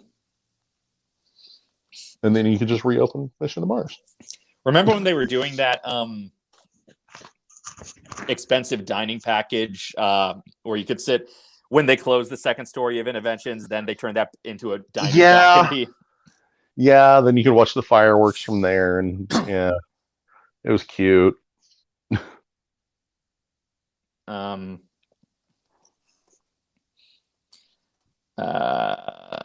Let's see. Then again, there's a lot of Disney Plus stuff that they can easily implement within the parks too. Also, here's the thing. I don't think the Millionaire Space has that studio theming anymore because it was that Arendelle ice skating rink thing, And now it's the backlot shop, so it doesn't look like Millionaire anymore, unfortunately. Yeah, the backlot shop that you're apparently not allowed to film in, but I have got footage in there anyway, and there was no signage that said I couldn't. They were like, well, technically we're backstage. It's like, yeah, but right now it's on stage, so it's a public facing area at the moment. So you otherwise I couldn't leave. You got footage of the big "Play It" sign. I did. Let's go back to looking at what they're promoting for us. Peter Pan, the Neverland area, features 2 attractions. One that, with the help of Tinkerbell, takes, again, they're spending so much time on the things that Anaheim's not necessarily getting, just other countries are getting. Yeah, and so this is like 100% speculation of what could happen. This is just a carrot they're dangling in front of the city of Anaheim to say, do you want to get things maybe kind of like this? Well, either we got to close shit or you got to let us build out. Like, and it's like, but until you tell us concretely what you want us to build, we don't know if it's worth losing old things for. A boat ride following the Lost Boys down the river, and a journey to the middle of Pixie Hollow, and a restaurant inspired by the Lost Boys hideout. That actually sounds like a fun restaurant theme. Oh yeah, definitely. But yeah, that version of Neverland. It's like, again, build all the new Peter Pan shit you want. The line for Peter Pan's flight still isn't going to go down anytime soon. No. And like, if they were building a new Neverland to actually physically move the original Peter Pan's flight to, that might be something interesting. And like move it to a space where they can actually better accommodate the queue so it's not jutting out into the middle of Fantasyland as much. But here's the thing. No matter how cool the new Peter Pan stuff is, the people, like the pass holders, love Peter Pan's flight too much to be happy with it leaving, no matter what you're getting in its place. So I don't think this Tokyo Peter Pan stuff, I don't think we're going to be getting that in Anaheim anytime soon. No. Tony's here too. Yes. Let me, Tony, I'm going to DM you the link to join in the chat. Yay, the Phantasmic crew. The gang is back together. Le trio. All right, Tony, I just DM'd you on Twitter the link, and then you can join in this call. The people would also write, if we lost Mr. Toad. Yes, I think at this point, the original 5 dark rides are like, I think it's not too late to update them, but like I don't think they're ever going to get rid of them altogether at this point. Well, offhand, Disney had a pretty interesting theory. Like, the reason that they have been like slowly but surely updating all of Fantasyland is so that they can quietly, like after they're done, be like, "Hey, it's a brand new Fantasyland. New Fantasyland here. Come on down to Disneyland for the new Fantasyland," even though nothing changed. Yeah, realistically. Yeah, outside of like maybe just the one expansion, but that's it. To Disney California Adventure Park. Okay, how could they shoehorn like Zootopia into California Adventure? How could they make that California themed? If it's just a world that exists within the San Diego Zoo. Yeah, this seems like an odd place to put the California Adventure bumper, because that is heavily implied. Okay, it's saying taking cues from these exciting lands for inspiration. So it doesn't necessarily mean... It doesn't necessarily... Again, they're not telling us anything about the attractions that will actually be coming to California. They're just saying they could kind of be like these ones. Hello, Tony. Hello, Dave and Charlie. How are you doing, friend? I'm just glad they announced this on a Thursday, so I can actually in the part segment on next week's podcast about it, and Like it didn't fly right over my head while I'm pulling all-nighters trying to get the thing finished for Wednesday. But yeah, so I've reread the articles about this thing over and over and over again, and I'm still not entirely clear what this is. Like Nobody is. And Yeah, all no. I can tell, I'll scroll back up. What this looks like to me is building out DCA into the Lion King lot and building out Disneyland Park into the old downtown Disney lot. And I guess, but in both cases, you'd have to cross what is it, Disneyland Drive? yeah, What- Disneyland Drive right here. Yeah. And we got a little, like, in this concept art, we got a little bridge here with some Right. foliage around it. And I think this is another bridge over here, but I'm not sure. And also, Or will the Disneyland part of this only be accessible by monorail? that would be interesting. I would be disappointed if the monorail was only a within the park ride from here on out. Yeah, that is true. Yeah. But I don't know. They don't do things based on what I'd be disappointed by. No, of course not. I mean, it looks every inch like a third gate. Like this is just their announcement for a third gate, but they keep saying it's not a third gate. So what is Yeah. it? I mean, It just seems so much more logical to make it a third gate, just so you're not crossing a goddamn street in the real world in order to get to a different part of the park. I mean, I guess it's better than 4 escalators, but yeah. Charlie, tweeting. but Just Yeah, tweeting I out know. that you joined We us. already had that discussion. you understand that reference, yeah? Okay, I'm catching up to all this shit. I'm sorry. No, it's Hey, look, dude, I it's woke cool. up to this news, so it's fine. And that was just like 2 hours ago. Hang on, let me just tweet that I'm even on this live stream.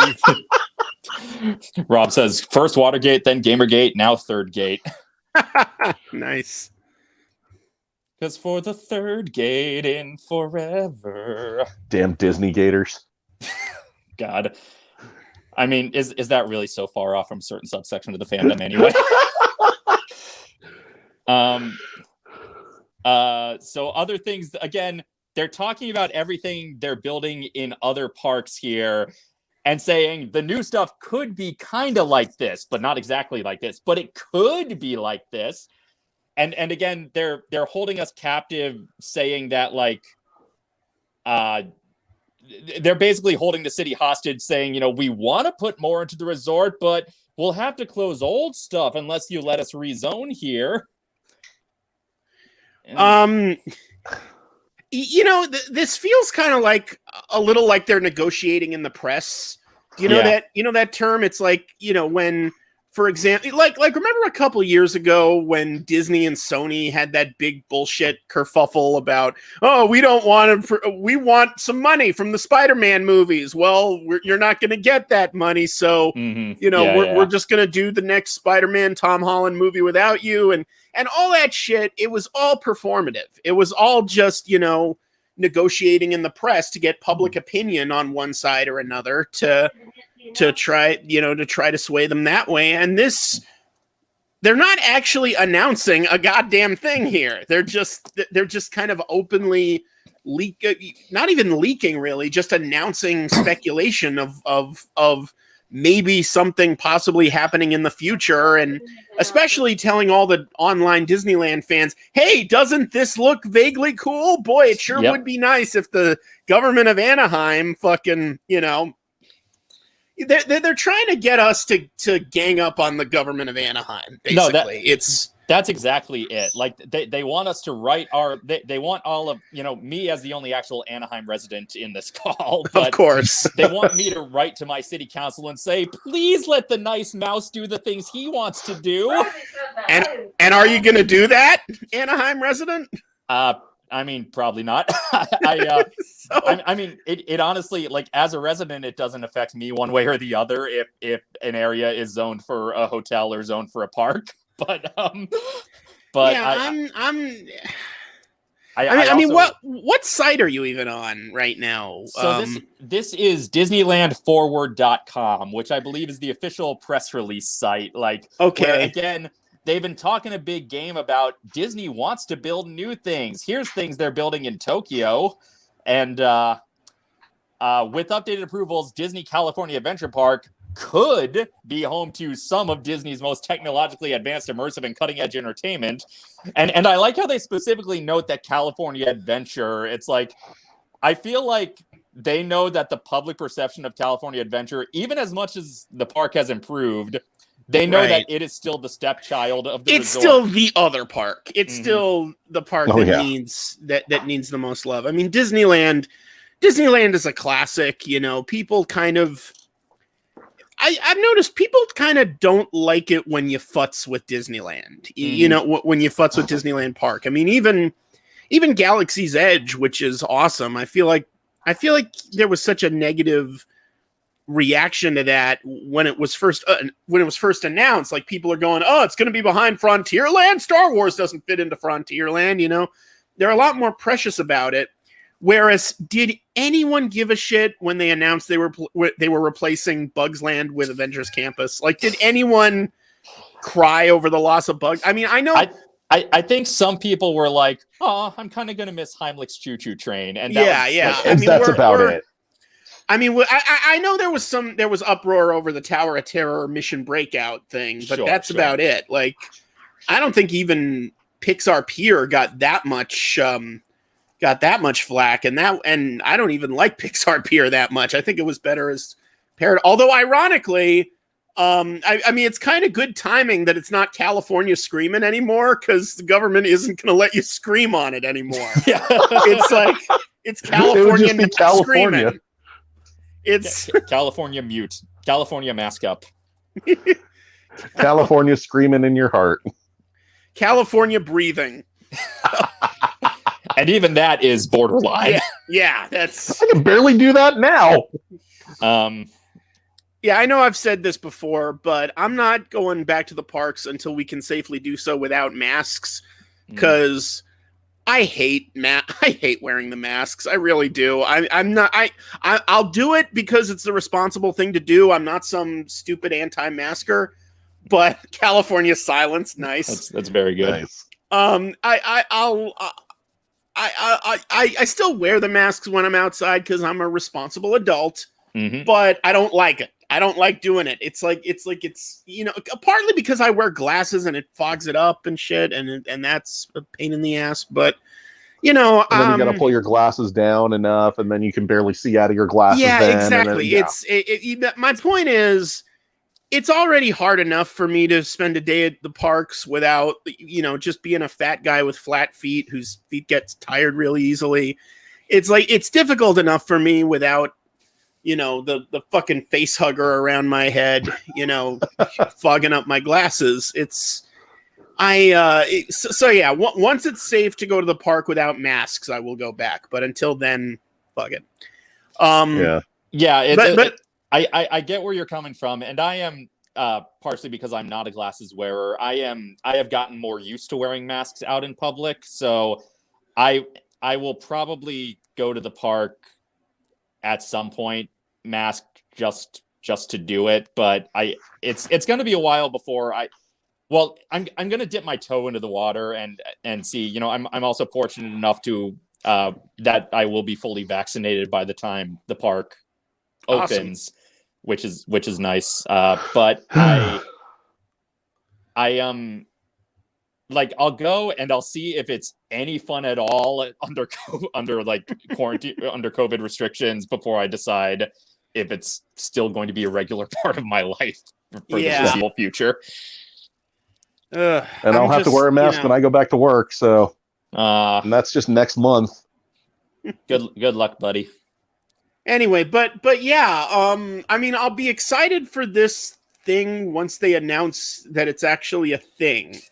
This just looks like, you know, the vaguest possible terms in which, you know, I mean, yeah. Look, yeah, we've all had our hearts broken before. Cough, Westcott, cough. So, it's Cough Disney Sea, cough Disney's yeah, exactly. America. That is the other question, Rob, is when we don't know what the pass holder structure is going to be like what the new equivalent to annual passes is going to be yet. They haven't announced that yet, have they? Nope. Yes.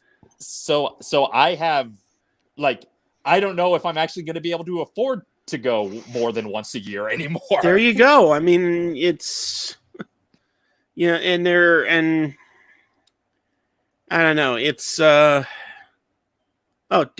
what happened? Oh, he's back.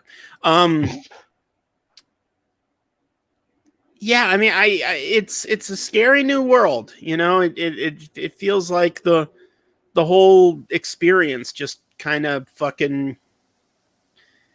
I mean, I'd like to hope we're all going to get back to normal soon, but who the hell knows? I mean, Yeah, Bob Chapek did say he doesn't expect maskless park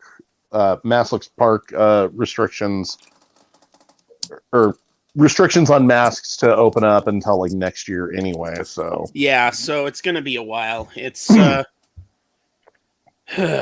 which Disney's the benchmark for everything. So of course Universal's going to jump the gun. Of course, opinions on this live stream do not represent those of Comcast, NBC, Universal, its affiliates, or subsidiaries. Anyway.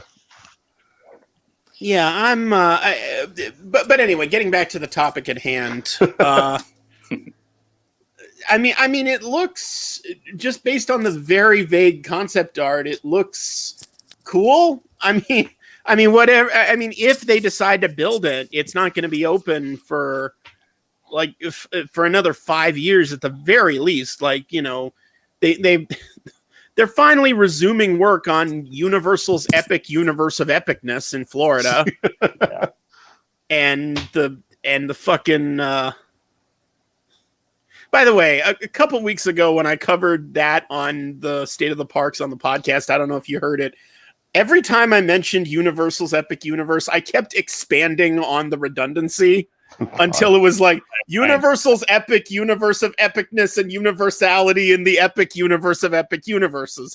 Just keep going with it. But anyway, but that, before the pandemic, they estimated that park would open in 2023. Mm-hmm. Now, after only an 8 month or so delay, where they had to just cancel the thing and then resume it and then resume construction 8 months later. Now they're saying 2025.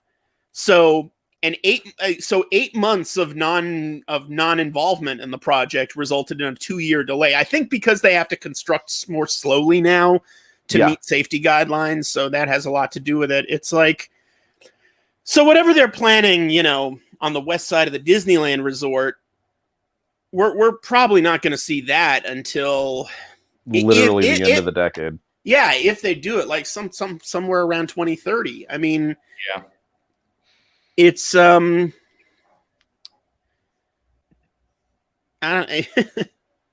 Which for Disneyland's 75th, that's not a bad benchmark.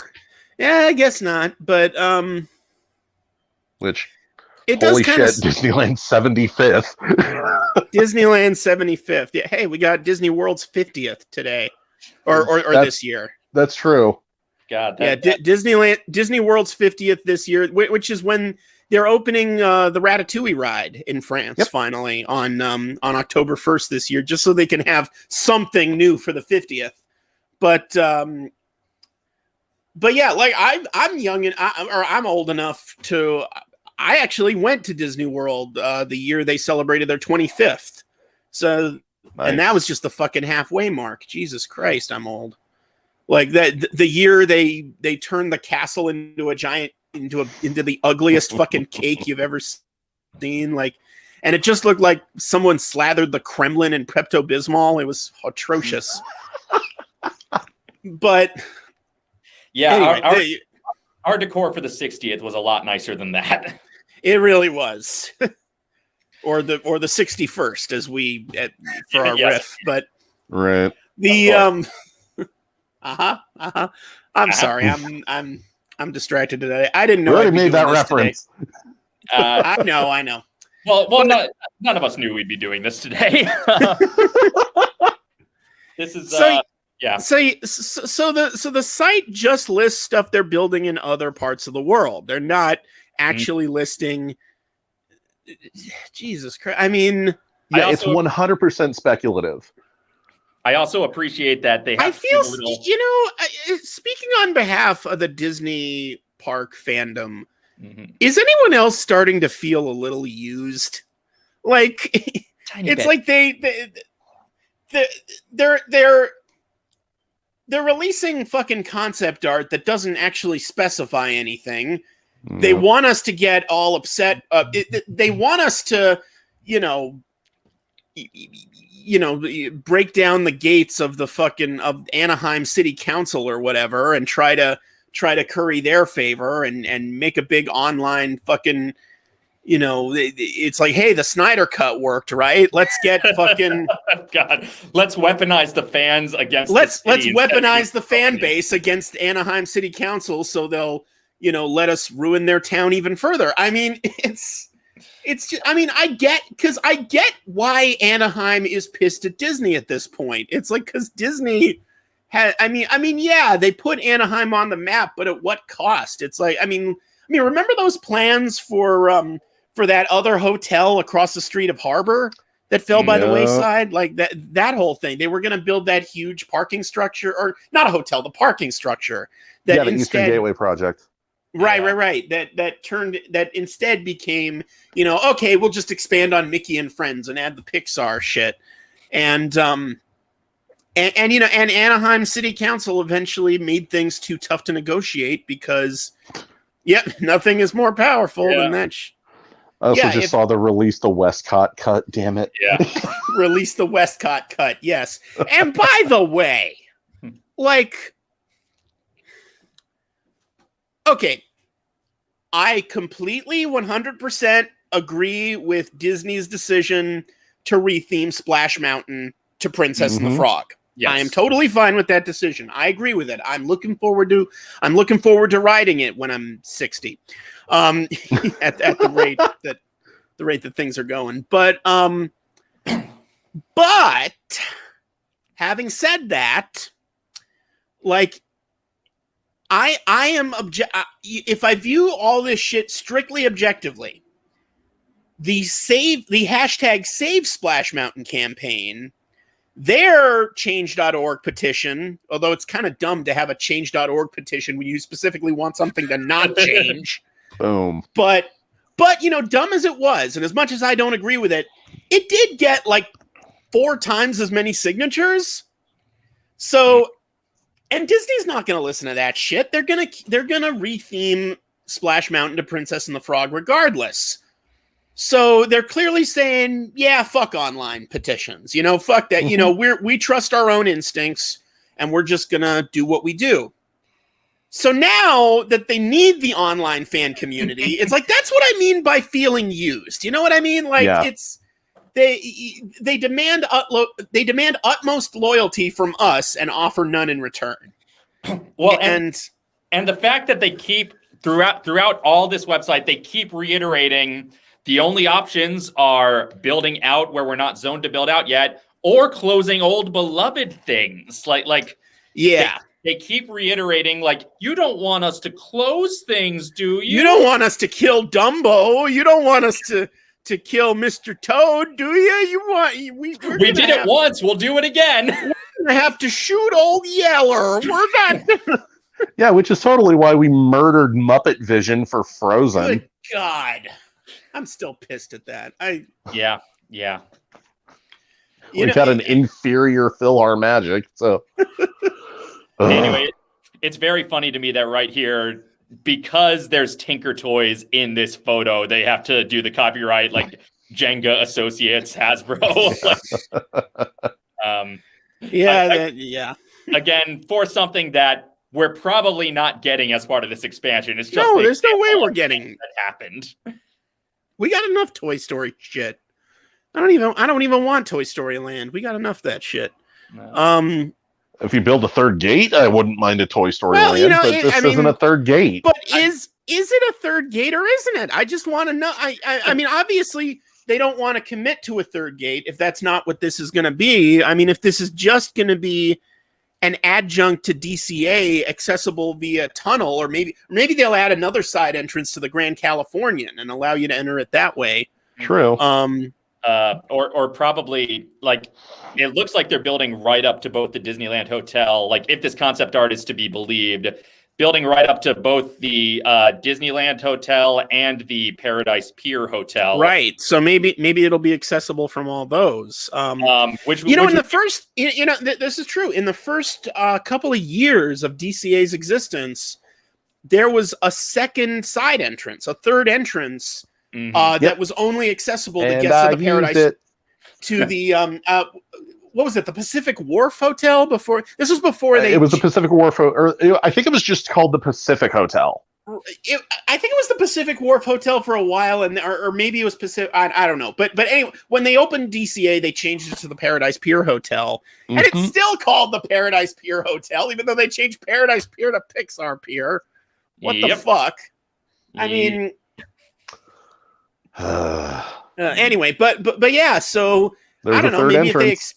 if they expand that to a big, and it was this tiny little thing that you'd miss if you didn't know it was there. It was like it got you into the park, like right next to the Sunglass Hut with that fucking dinosaur.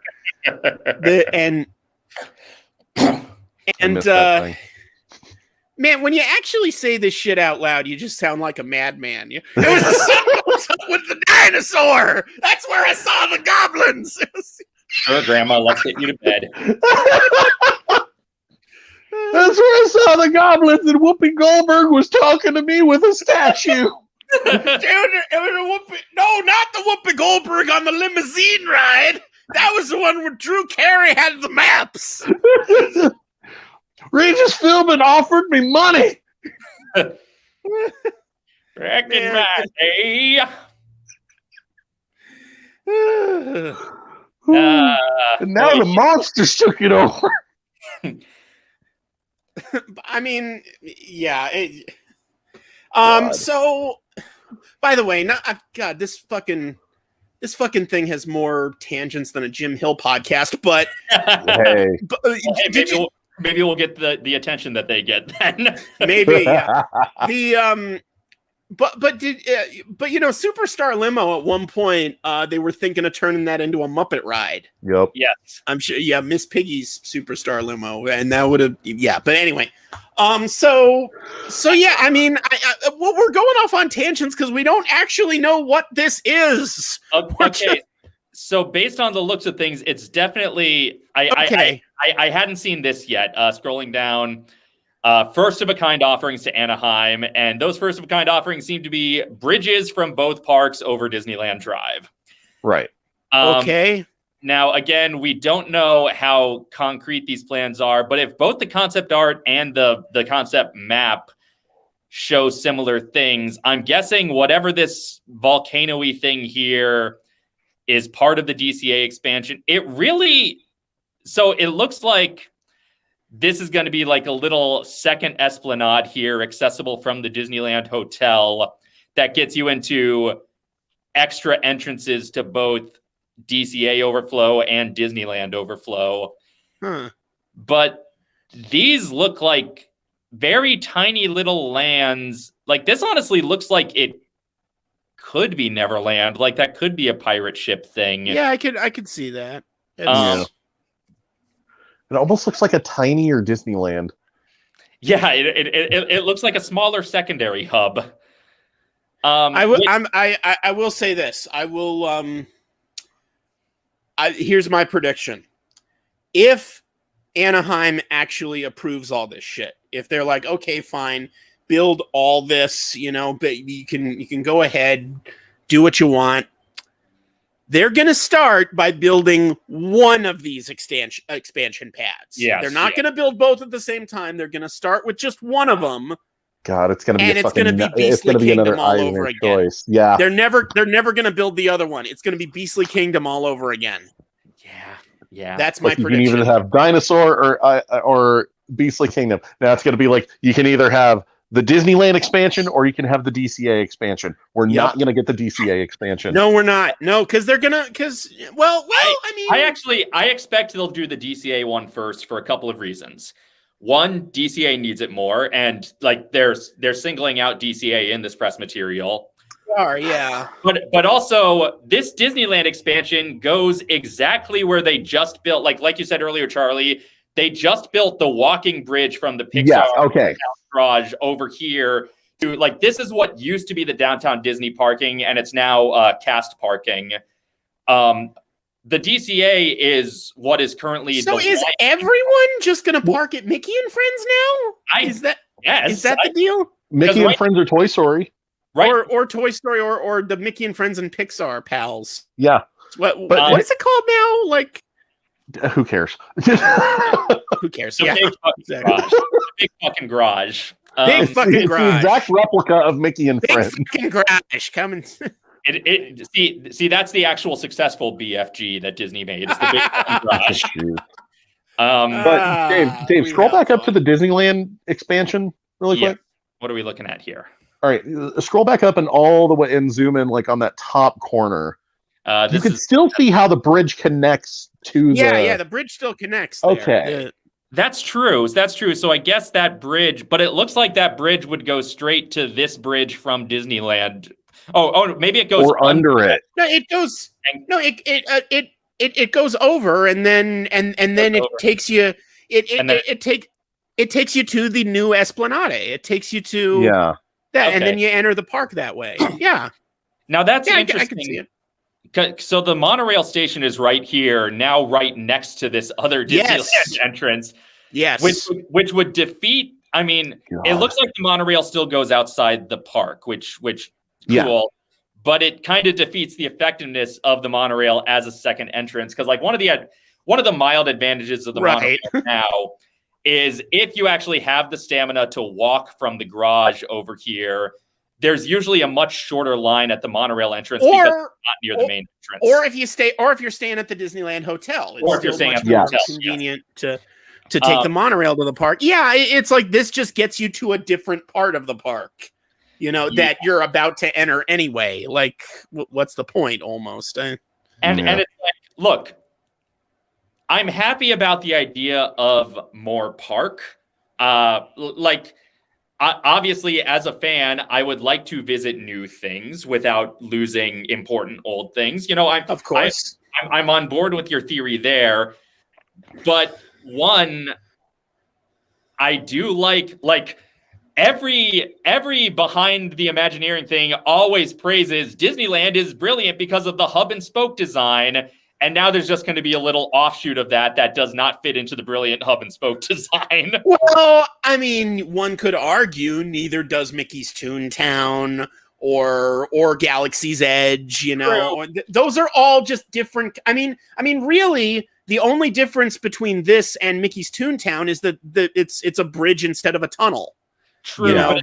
And maybe in practice it won't be as bad as it looks here, but this just seems like it's going to be a hell of a hike to get there, even compared to Toontown. And also, where will the entrance to this new land be in Disneyland? Like, will it be right next to Pirate? Honestly, if it's Neverland, it makes sense for it to be right next to Pirates, because Pirates and Neverland. You know what? They might get rid of the Tarzan treehouse. They might. I could see that. Have that be like the Adventureland / Pirates segue to Neverland. I could see that working. But wouldn't that? It doesn't feel like Tarzan's treehouse takes up that much space, because really doesn't. It doesn't take up that much space, but I just think to make it a clearer pathway. I feel like the indie show building would get in the way of that. I feel like you're probably right. I think the other side of Pirates would be more like maybe take out the French Market, maybe take out some of those labyrinthine tunnels of New Orleans Square. Well, it would suck to lose those, but it would suck to lose those. We've already lost some accessible parts of New Orleans Square when they were roped into being part of Club 33. Right. It's so this could be.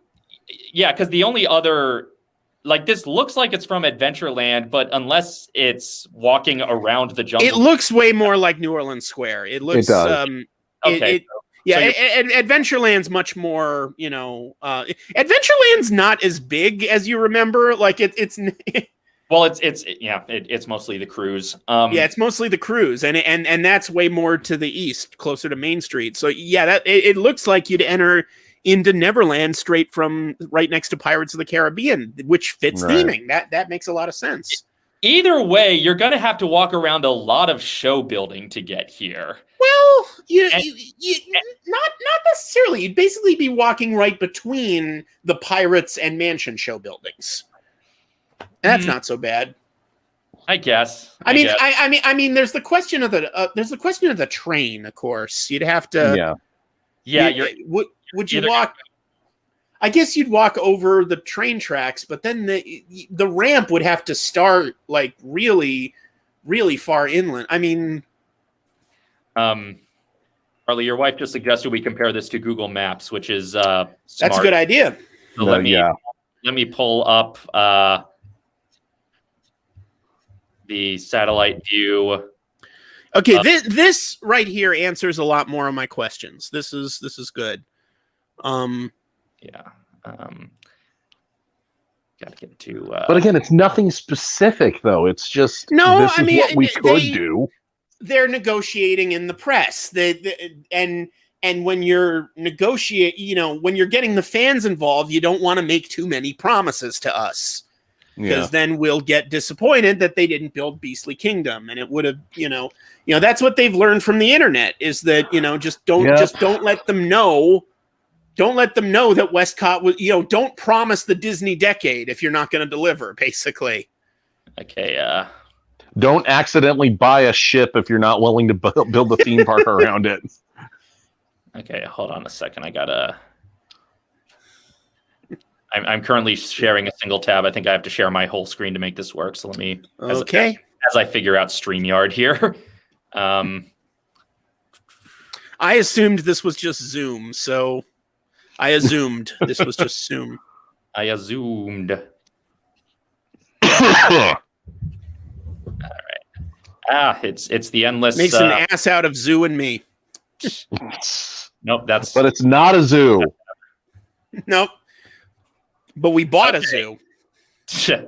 Okay, so here we have the map, and here we have Disneyland. Okay.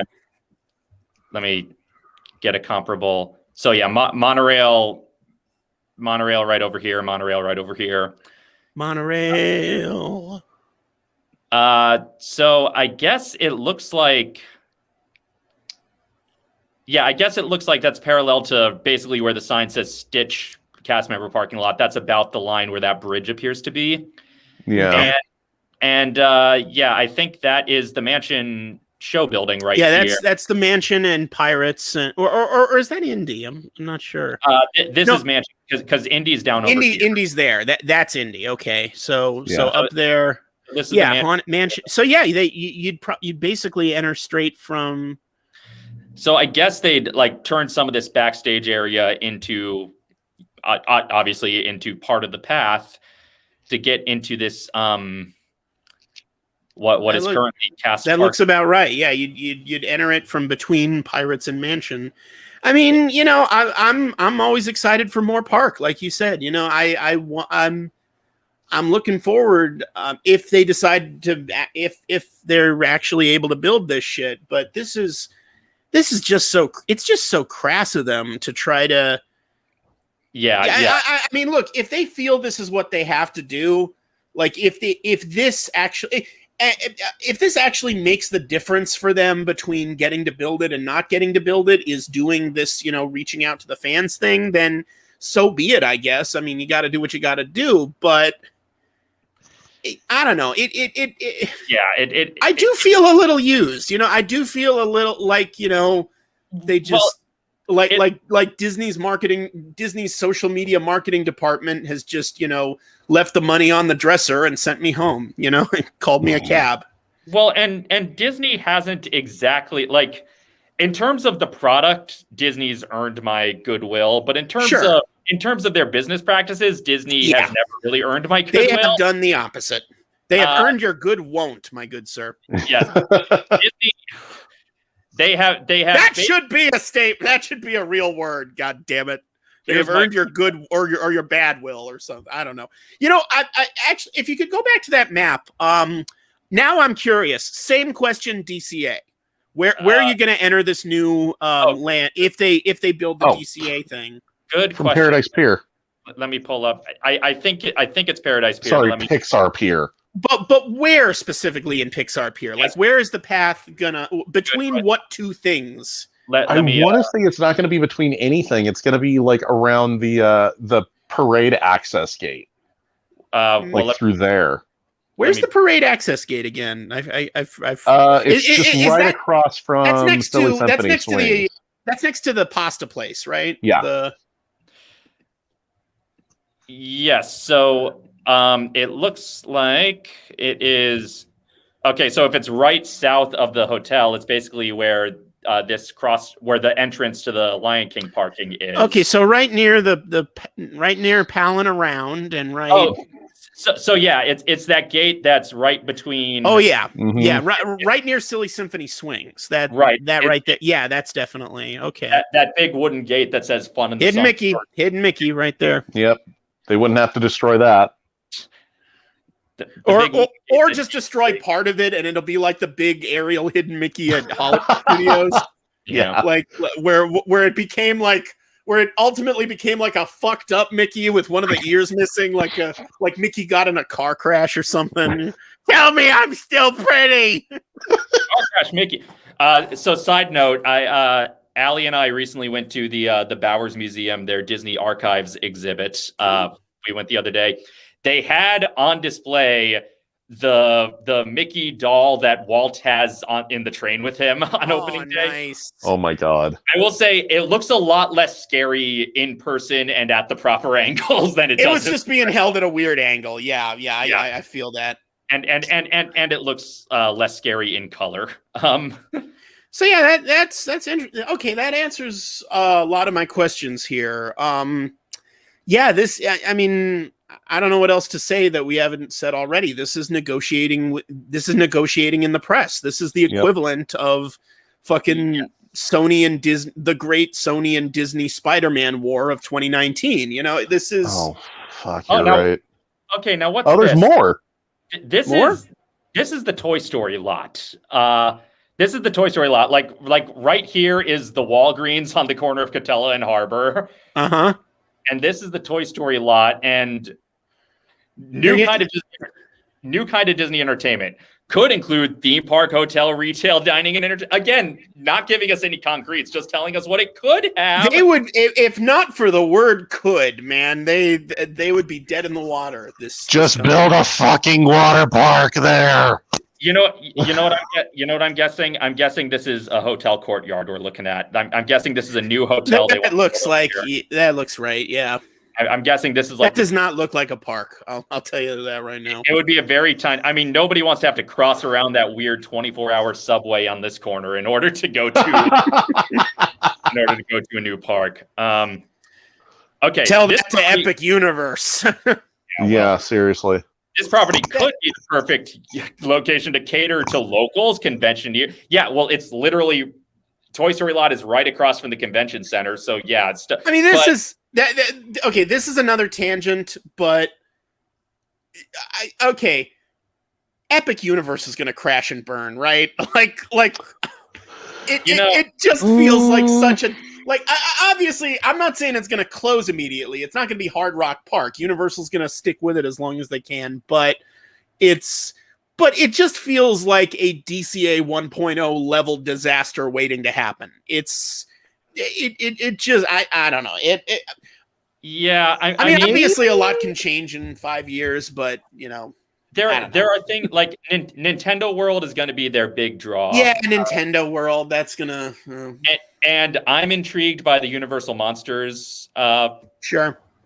I'm intrigued by that land. Although, have they confirmed that yet? I thought that was still just a rumor. So, yeah, there you go. It's still just a rumor, but if it is what's happening... I mean, they couldn't make Dark Universe work, so, Yeah. So what are they going to be selling there exactly? Yeah, good point. But there's also like a shit ton of new monster movies in development right now. Yeah, I suppose. Like Lee Winnell is attached to a werewolf or a Wolfman movie with what's the name? Ryan Gosling, I think. That's it. Okay. Side note. Okay, so here a scary movie with Ryan Gosling that could have theme park connections. What could possibly go wrong? Jeez. He was attached to the Del Toro. As long as Del Toro isn't. Yeah. Okay, so they are reviving the Eastern Gateway project. Yes, it says right here. They're reviving the Easter. So everyone say goodbye to Captain Kidd's Buffet because that's getting choked out. Oh God. I mean, the whole reason Anaheim didn't want to do that is because the local businesses complained about, well, we're not going to have any foot traffic. People are just going to go over the thing and I get where they're coming from, but also the fact that most people park on the other side of the resort couldn't have given them that much foot traffic to begin with. I mean, true, but it's I don't know. Adults are just overgrown babies. It's like that's what you learn the older you get is that. I mean, again, Disney just wants to choke out all of the businesses so that they can just buy up even more property and then expand further. Like that's the real. Oh yeah, exactly. Here.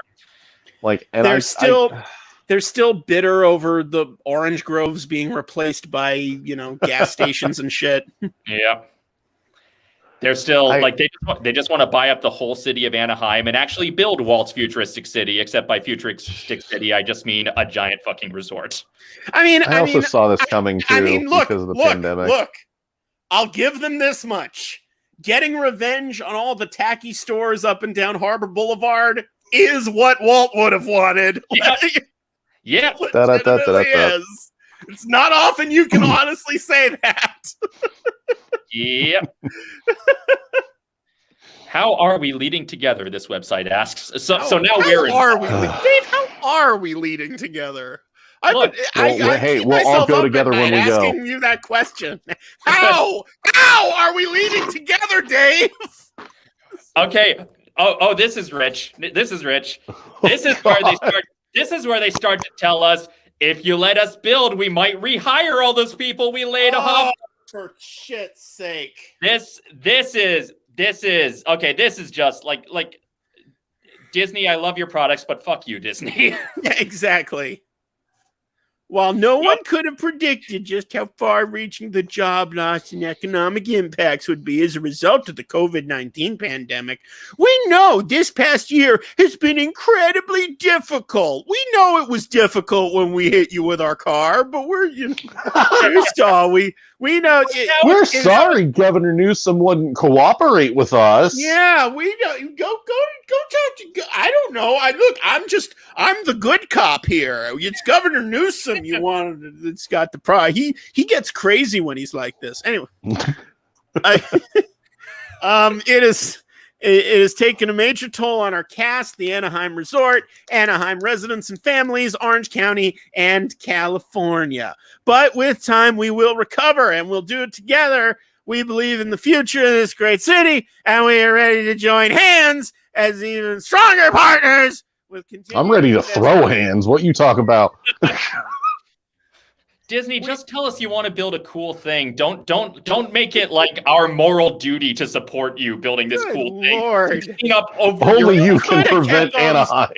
You made $11 trillion off of remaking fucking Black Cauldron and shit last in 2019. You could have afforded to pay all. You could have afforded to pay all these cast members indefinitely. Quit pretending this is for anything but your stockholders, you pieces of shit. Union anyway, local hire program to benefit Anaheim, hiring disadvantaged, hiring minorities. Using union contractors. Ooh. Well, that's not what Walt would have wanted. No, it isn't. Capitalism just keeps on holding our livelihoods hostage. It's like, Yep.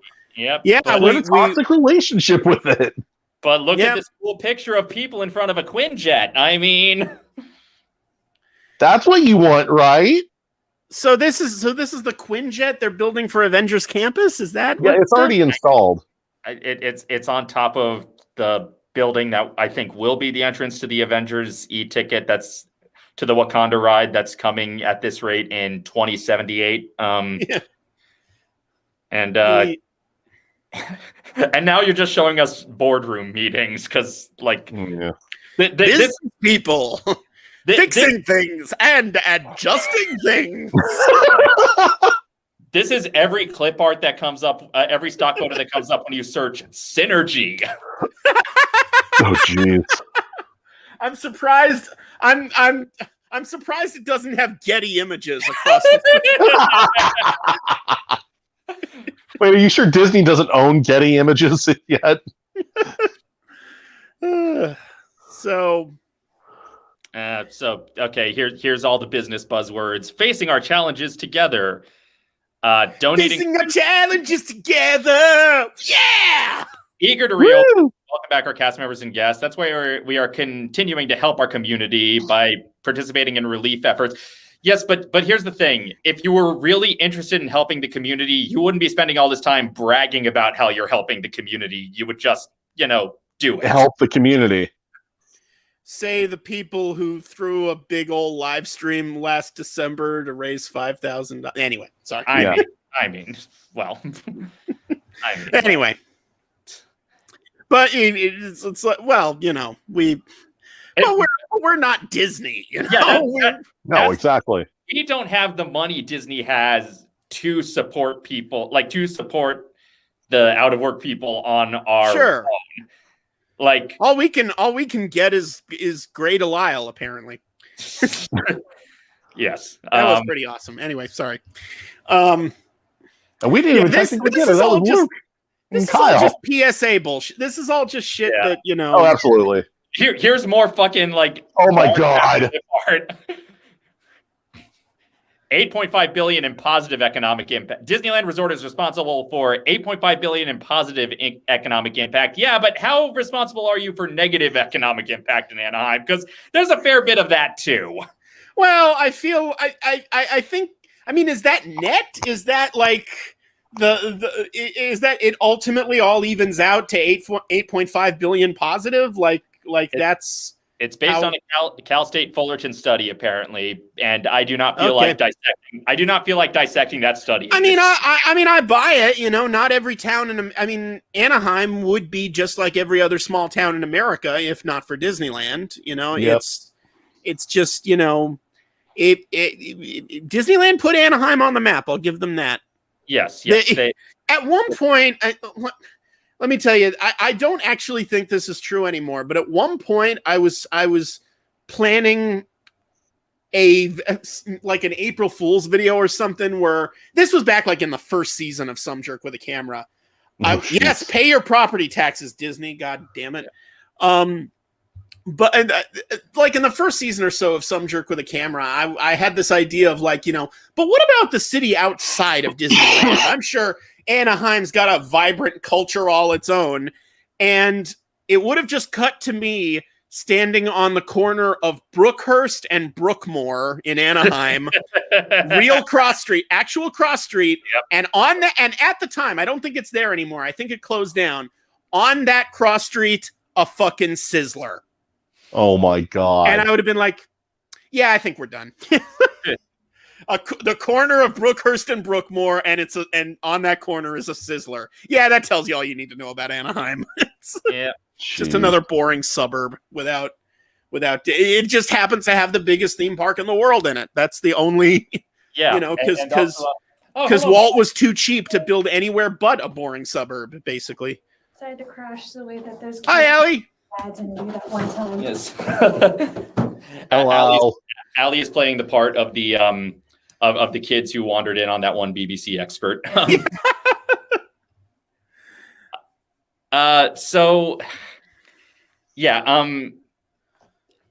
are the Anaheim residents here, and we can tell you Anaheim, like, it's not a terrible place. It's fine. You know, it's a suburb. It is what it is. You know, there's nothing wrong with that. But hello, my fans. I see you there. People in the chat are excited to see my wife. And yeah, like there's a baseball stadium. Lots of places have baseball stadiums.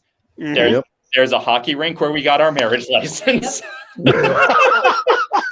Well, there you go. You got your hockey Anaheim, where you get your license, your marriage license at a hockey rink. Well done.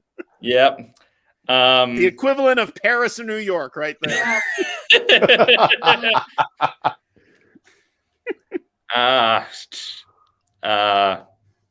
Stay in touch. Get involved. No, I will do neither. Is this the part where we join the pyramid scheme? This is the part where you give them your credit card information and you give them your social security number, and if one of them, and they pick one at random and give you a prize. Hang on. This is where they're adding us a petition.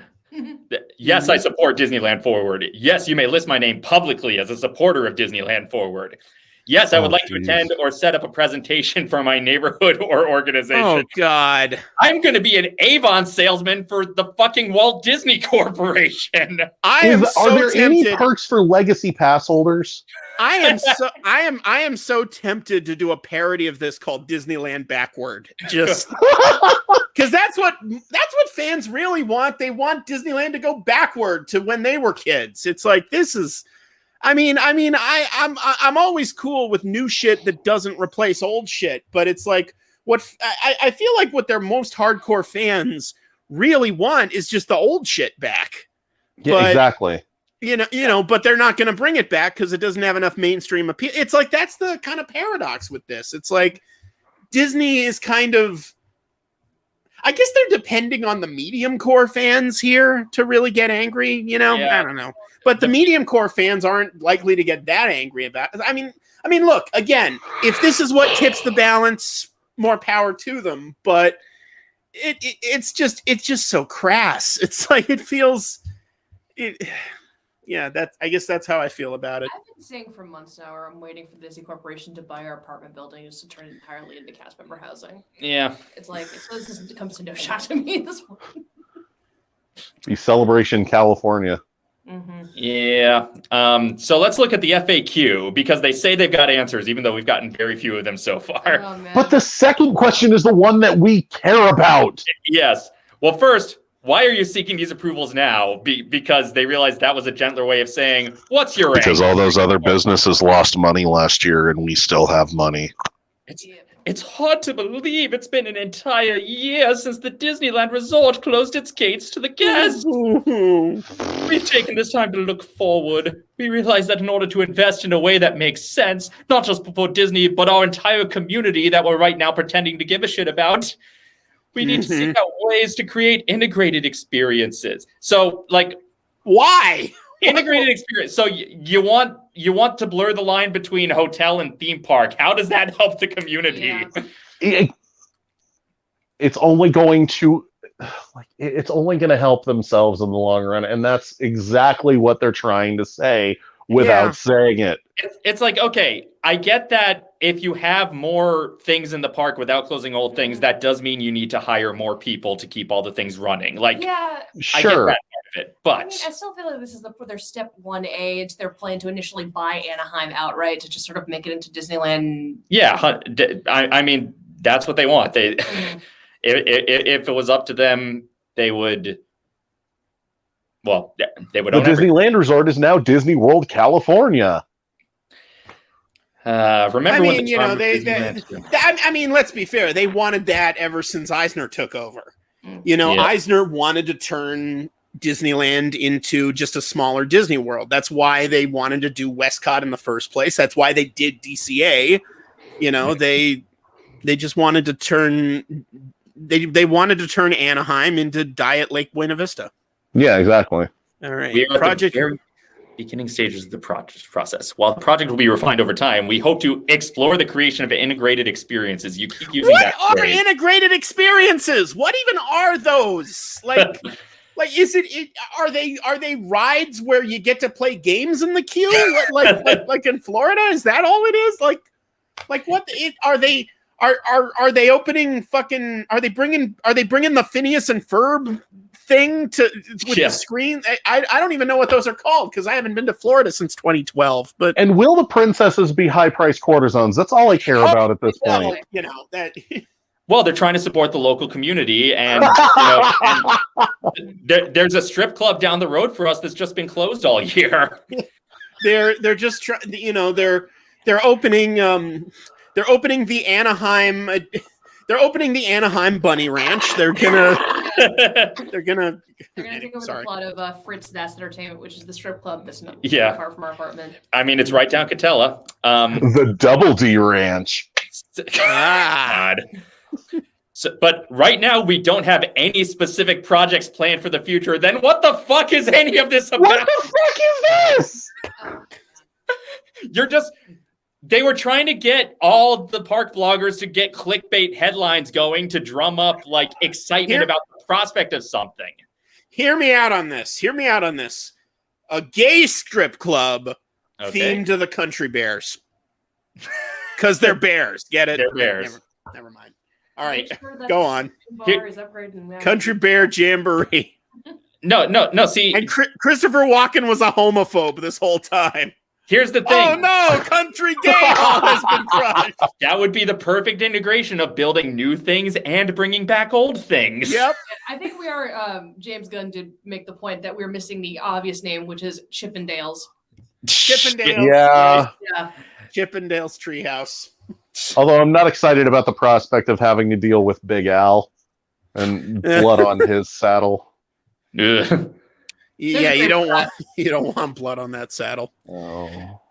Okay, we don't have any. It does give new meaning to "Mama Don't Whoop Little Buford." No. Here's what's gonna happen.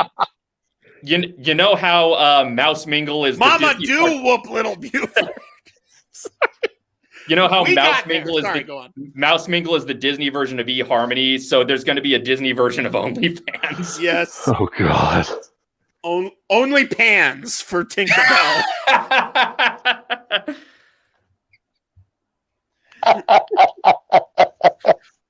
Oh, that could be right. It could be on the bridge could be on the other side of Haunted Mansion, and it could be part of Critter Country, and then it could be the Country Bear. It didn't look like it though. I mean, maybe, but or that could be Zootopia. I'm telling you, if it's Neverland, thematically, it makes the most sense to put the entrance next to Pirates. Yeah. I mean, you're not wrong. But we'll see what it actually ends up being. It would be wild. I guess building Neverland in a new expansion pad while keeping Peter Pan's Flight open is just like keeping Star Tours open while Galaxy's Edge is out there. Why not? So, why not? Look. Disney is increasingly focusing their attention on this small handful of IPs that they know are lucrative. You know, they're not going to build a fucking Black Cauldron ride at this point. It's like they're not going to rebuild Country Bear Hall. Like, yeah, the fans, the hardcore fans want that.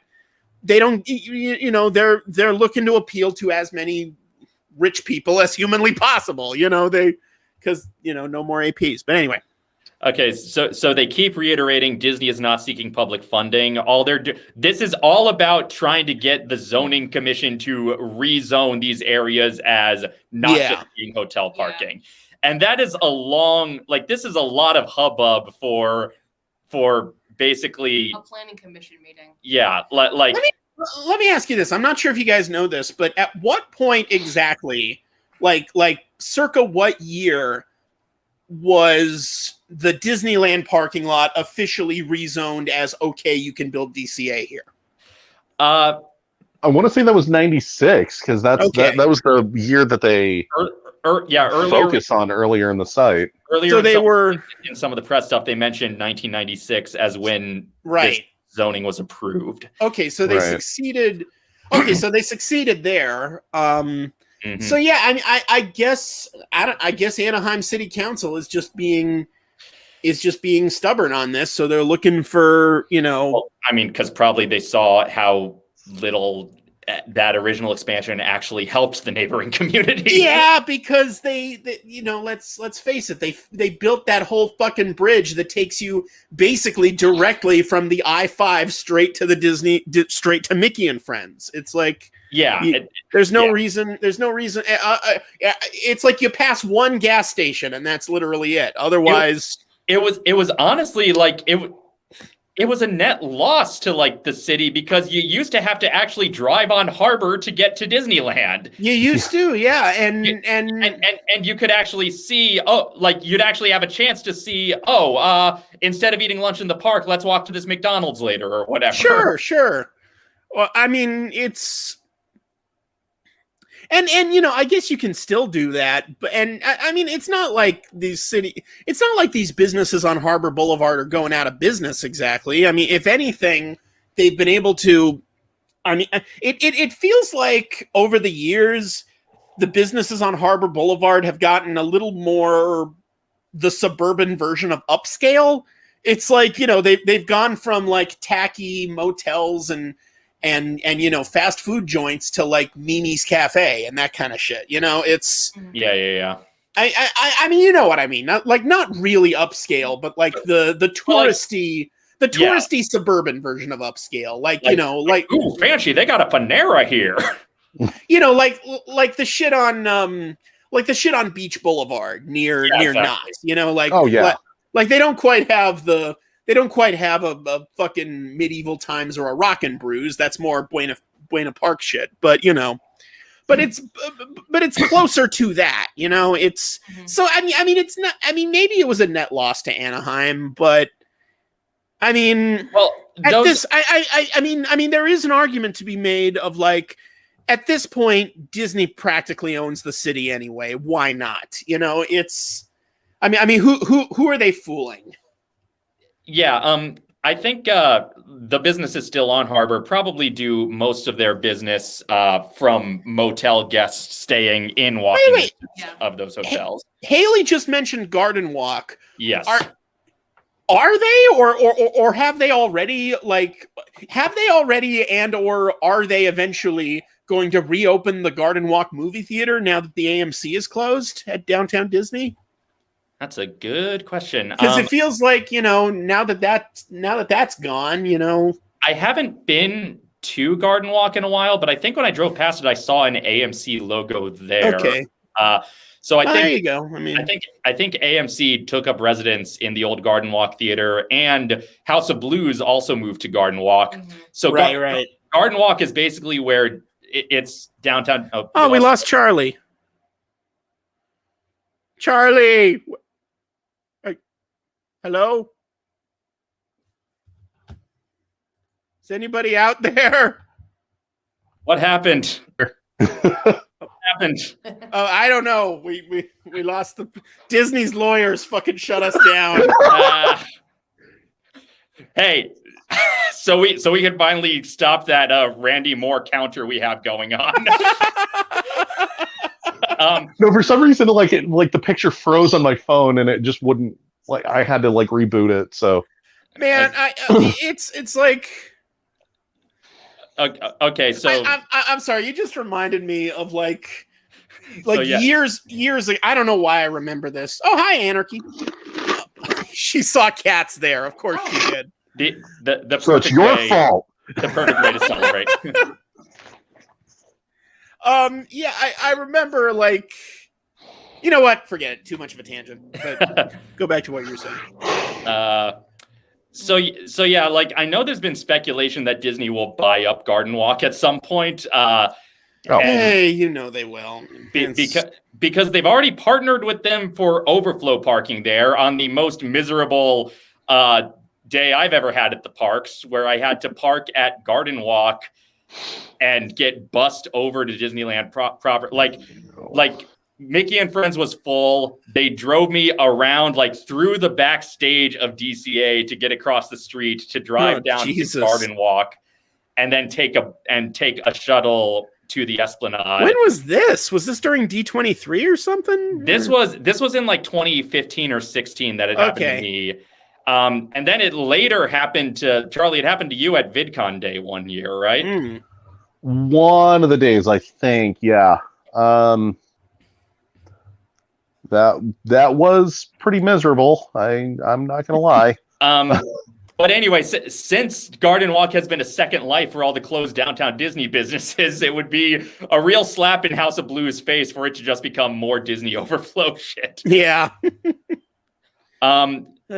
So Garden Walk is a shopping center that is basically a few blocks away from Disneyland. It is, Right. Yeah.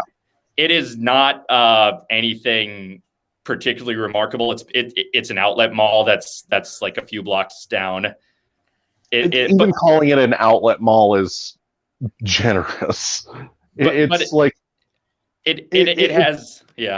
a shopping center that has like 3 stores that are constantly open. And then it has like a Johnny Rockets and a Bubba Gump Shrimp. Right. And that is Right. And that, it has an escape room that I'm sure hasn't been doing well, but No. But yeah, it's. I mean, I'm a little. I guess Disney. I guess Disney's really just fucking banking on people. After the pandemic finally ebbs, of people just being so fucking thirsty for Disneyland and for just outings in general that that they'll recoup some of their losses and eventually the park will be back swinging again, and they're going to want plans to expand for the future, and maybe using, hey, we're people are starting to get vaccinated, we're getting over this pandemic, wouldn't it be great if we had new stuff to look forward to? They're really broadcasting that into people's minds now that there's light at the end of the tunnel, and the parks actually are reopening on April 30th. It's like this. Mm-hmm. They clearly saved this announcement for a specific time when there was light at the end of the tunnel. That was part of their evil plan for this, I guess. I mean, but at the same time, this is still such a non-announcement. It's an announcement that they will have an announcement. Yeah, it's the equivalent of a trailer for a trailer. It's like, oh Jesus! So here in the FAQ, will you build another theme park? We are not announcing any future projects at this time. Currently, we are focused on meeting with the community to explain Disney Forward, which you're not explaining anything. Yeah. No. Will you build another? Maybe they'll explain it to City Council. Yeah. Maybe they'll give they'll give them the fucking. But will they make them sign NDAs? I mean. Always a possibility. I'm curious to see how that zoning planning committee meeting is gonna, go down, because I feel like it's gonna be a lot of fun. it's gonna be a Parks and Rec episode up in there. We're gonna have some Pat Nuttall types gonna come and do it. So let's keep going through the FAQs. Will you build another hotel? Our focus at the moment is to reach out into the community. Basically, blah the same blah answer blah as blah last blah time. blah blah blah. This is giving me vibes of the initial Joe for President website of just sort of like Biden was going to maybe do as president. Well, if this goes that well, I mean. Yeah, look what happened. So if Anaheim lets us play nicely, we will vaccinate 1 million people by this date. Look, Disneyland has always been firmly opposed to malarkey. Now, look, ever since Disneyland opened 120 years ago, we've been possible parking on the east side. Will this be the same parking structure? Disney is committed to ensuring this is not an answer. The city approved parking on the east side as part of our 1990s approvals. In the future, we envision parking structures on the east side as we grow and invest. Just like it was a yes or no question that you ask yourself and then didn't give a solid answer to. Yeah, exactly. Good Lord. Like you could even say it's not exactly the same, but it's the same basic thing. Or do they not even want to make that much of a commitment? Like, I don't know. I can see why they wouldn't want the same project to fail twice. No, like that would just make it. I guess that would just be embarrassing. I guess. But then they didn't have to bring it up in the FAQ. No, they didn't. They didn't. Did they even have to announce this though? Did they feel so bad for Topanga? I mean, they want public approval on their side. That's what they want. They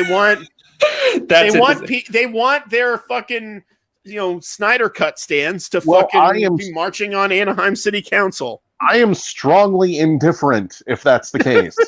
Technically, I'm opposed because I work for Comcast. Professionally, I don't give a damn. professionally, you want Disneyland to fail. Exactly. What are the traffic impacts? I unintentionally have bisexual lighting on myself. I didn't intend that. Ooh, fancy. Oh my. Sorry, go on. You can be a bi icon without actually being bi. is Sure, my why not? understanding.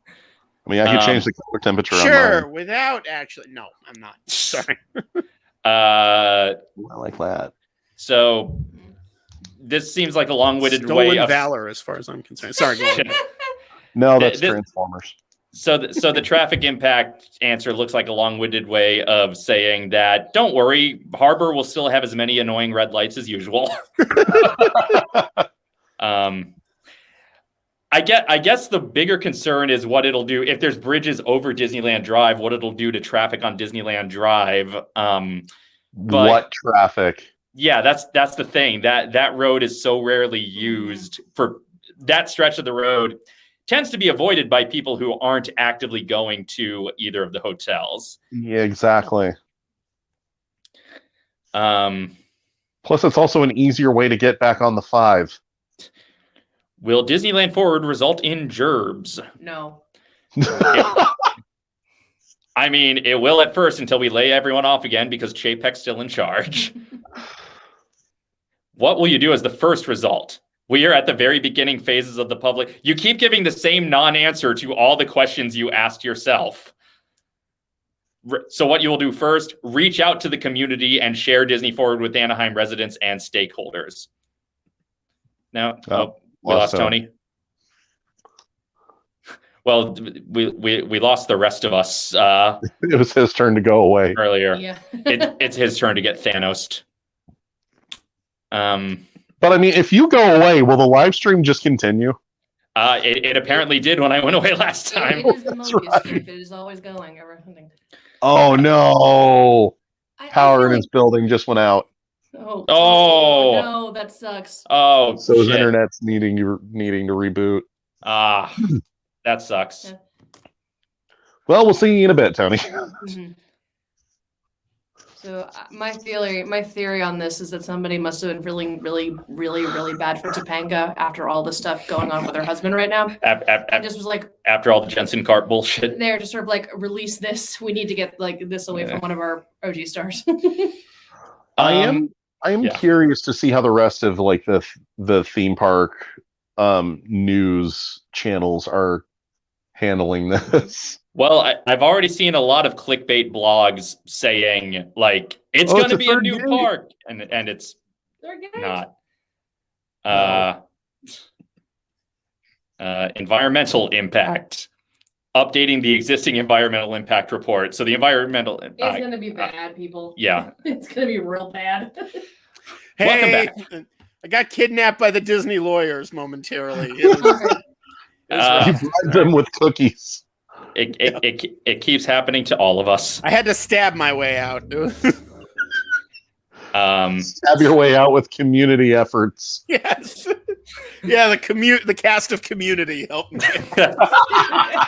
The original cast of Community. I don't know how they got Chevy back on board. This is America.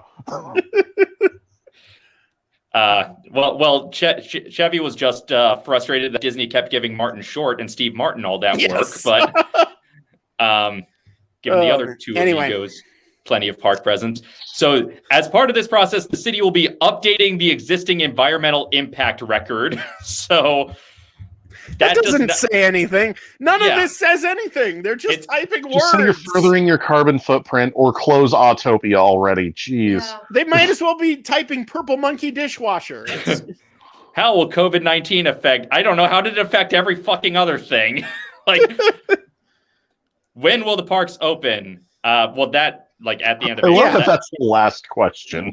that's actually a thing that they can answer. So sure. Yeah. So we can eventually stop listening to the Haunted Mansion spiel on a record player and go back to listening. Yes, we bought because we are hipsters who got a record player for our wedding. Oh, nice. When we were at the when we were at the Bowers Museum exhibit, we bought from the gift shop Haunted Mansion on vinyl, And also is that that one with Ron Howard? It's not that one, unfortunately. Okay. It's just the ride. It's the full audio of the ride, and then the other side is specific music tracks from the ride. Cool. But then we also got a vintage or a repressing of the original Tiki Room soundtrack. Oh, nice, very nice. Which on the one side is the Tiki Room, on the other side is a Jungle Cruise soundtrack with Thurl Ravenscroft doing a skipper spiel. Ooh, nice. But it's an ancient skipper spiel that not only predates the backside of water, it predates Dr. Albert Falls. Like, so this wow. is the original dry straight spiel. That was just like being a nature documentary. Just being read by Thurl Ravenscroft. So they actually have that Schweitzer Falls named after Dr. Albert Schweitzer. It's like, well, wait a second. Yeah. What? It's like, no, that's what He's not in the SCA at all. Yeah, exactly. You're not expanding his backstory. Yeah. Yes, back before they invented humor. Exactly. And there's a third one we're waiting on because they have the Pirates of the Caribbean ride spiel as well on vinyl, but that one's not coming till May. So yeah, that was sold. Do you think that spiel made Skipper Dan less miserable or more miserable? Yes. I will say this. The dramatic spiel would have been a lot worse read by a bored cast member than by an enthusiastic cast. That is true. True. At least a board cast member doing doing all the jokes and puns. At least that still has its own sort of meta anti-humor to it. If it's like, here's a terrible joke, but when it's just like drama being read by a board cast member, it just falls apart. Yeah. Well, then it just feels like someone's not invested, but. When it's a sad clown, that just adds a new layer of tragedy to it. Yeah. So I think we've basically figured out everything on this website. I think we've let's chat. What should we email them? How about no, you creepy Dutch bastard? Actually, yeah, let's email them and be like, why? And be like, let's email them and say, the email. I don't know, like, be like, why? Is this involved? Grubhub? Can I order Grubhub? I'd like a pizza with. Now let's do the whole website in Spanish. Hooray! Iron Grandma Valuso. Pensar en grande y está. And oh God. Sonamos pendentados, por favor. I only speak theme park Spanish. Yes. Gracias. Okay, so we've thoroughly dissected that. We've speculated about what's going in. It really does look like some sort of Neverland. Like maybe it's not, but that's the kind of thing it looks like. The Disneyland expansion looks like Neverland, and the DCA expansion looks like some probably IP related version of the big volcano at Tokyo Disney Sea. Maybe. Like a Moana land? Maybe Moana. Yeah. What does that have to do with California, though? Yeah, nothing. That's the. What does anything? What does Avengers Campus have to do with California? What does Pixar? Actually, I have figured that out. I have figured that out. What? Avengers Campus is Silicon Valley. Sure, why not? I mean, Peter Parker's a tech bro. Everything currently in DCA. Everything currently in DCA, you can stretch it so that it's not 100% out of place in a California theme park. Let go ages ago. No, yeah, I mean, they should just retheme the whole park at this point. They should just I'm telling you, Disney's Adventure Kingdom adventure. But yeah, this does look kind of Moana-y. It looks like. It looks like it's just another lazy, like it looks like a lazy river going around this volcano. I don't hate this. But it's like, Rivers of California. It looks, Yeah. And here's If that is a laser room, Stuff. I want to Yeah. It just looks like more stuff. Here's, you know what this could be? This could be Coco. Yeah, I could see that. I'm seeing some orange and yellow. I'm seeing some candy corn colors, and that could be. Yeah, because then you can thematically tie that just like to the border right there. So yeah. And then over here at the Disneyland expansion, it looks pretty Neverland-esque. I don't love. So Santa Barbara. Are they modeling after Michael Jackson's house? There we go. Yeah, God, it's gonna be Captain EO 100% of the time. It's gonna be EO land. I don't love the idea of big expansion. Like, I love Galaxy's Edge, but I was already on the fence about the big expansion of Disneyland Park being dedicated to a specific franchise and not just a tone where multiple franchises can fit in. Right. So so maybe it won't be Neverland exactly. Maybe it'll just be something where Neverland can fit. It'll be Adventureland 2. Maybe. Yeah. Oh, Gabby No, says watch. This is where we get there's a weird Beastly Kingdom. spaceship there. That Where's the weird spaceship? Ooh, is that the Tron ride? I wonder if that's like there are things that kind of look like kind of Tomorrowland-esque. So maybe it really is just going to be, this expansion is going to be stuff that goes in the other lands that we couldn't fit in the other. Here's a smaller broken hub. Maybe they're finally building Discovery Land. Oh, that would be nice. That would be something. I mean, I don't see a blimp there, but maybe some version of that. Or like something based on the Discovery Land idea. Like, yeah. That could be something. They are finally releasing Island at the Top of the World on Disney Plus next month. So there's the answer to that. What's the attraction? It's wild that like when we went to the museum thing yesterday, like there was so much stuff from the Island at the Top of the World. Yeah, there were props from Island at the Top of the World in the Disney Archives exhibit, and they really thought that would be a hit, didn't they? They were really putting all their eggs in that basket. It is wild that now that movie's legacy is a footnote in things that almost got built. Yeah, exactly. See, but like, I like the idea of Discoveryland, but I would rather them just fix up Tomorrowland into being kind of a Discoveryland. Like, me too. Tomorrow. Maybe I wouldn't. Maybe the new Discoveryland will be better than the revamped Tomorrowland version would be. But one way or another, Tomorrowland needs a revamp. And either way, regardless of how this goes, we're definitely going to hear more about it once D23 happens again. Mm-hmm. Yeah, probably. I'm sure they're saving all the. Come on. You don't even have that ride anymore. Disney, you can't do that.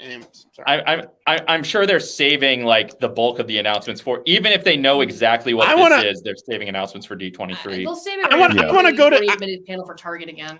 Yeah, I want to go to that other land that's just a bunch of residential houses. That looks fun. Yeah, I want to go to that looks the amazing. I want to break into their house. I want to break into those. I mean, we did film outside of those houses one time. Yeah, other way. Okay.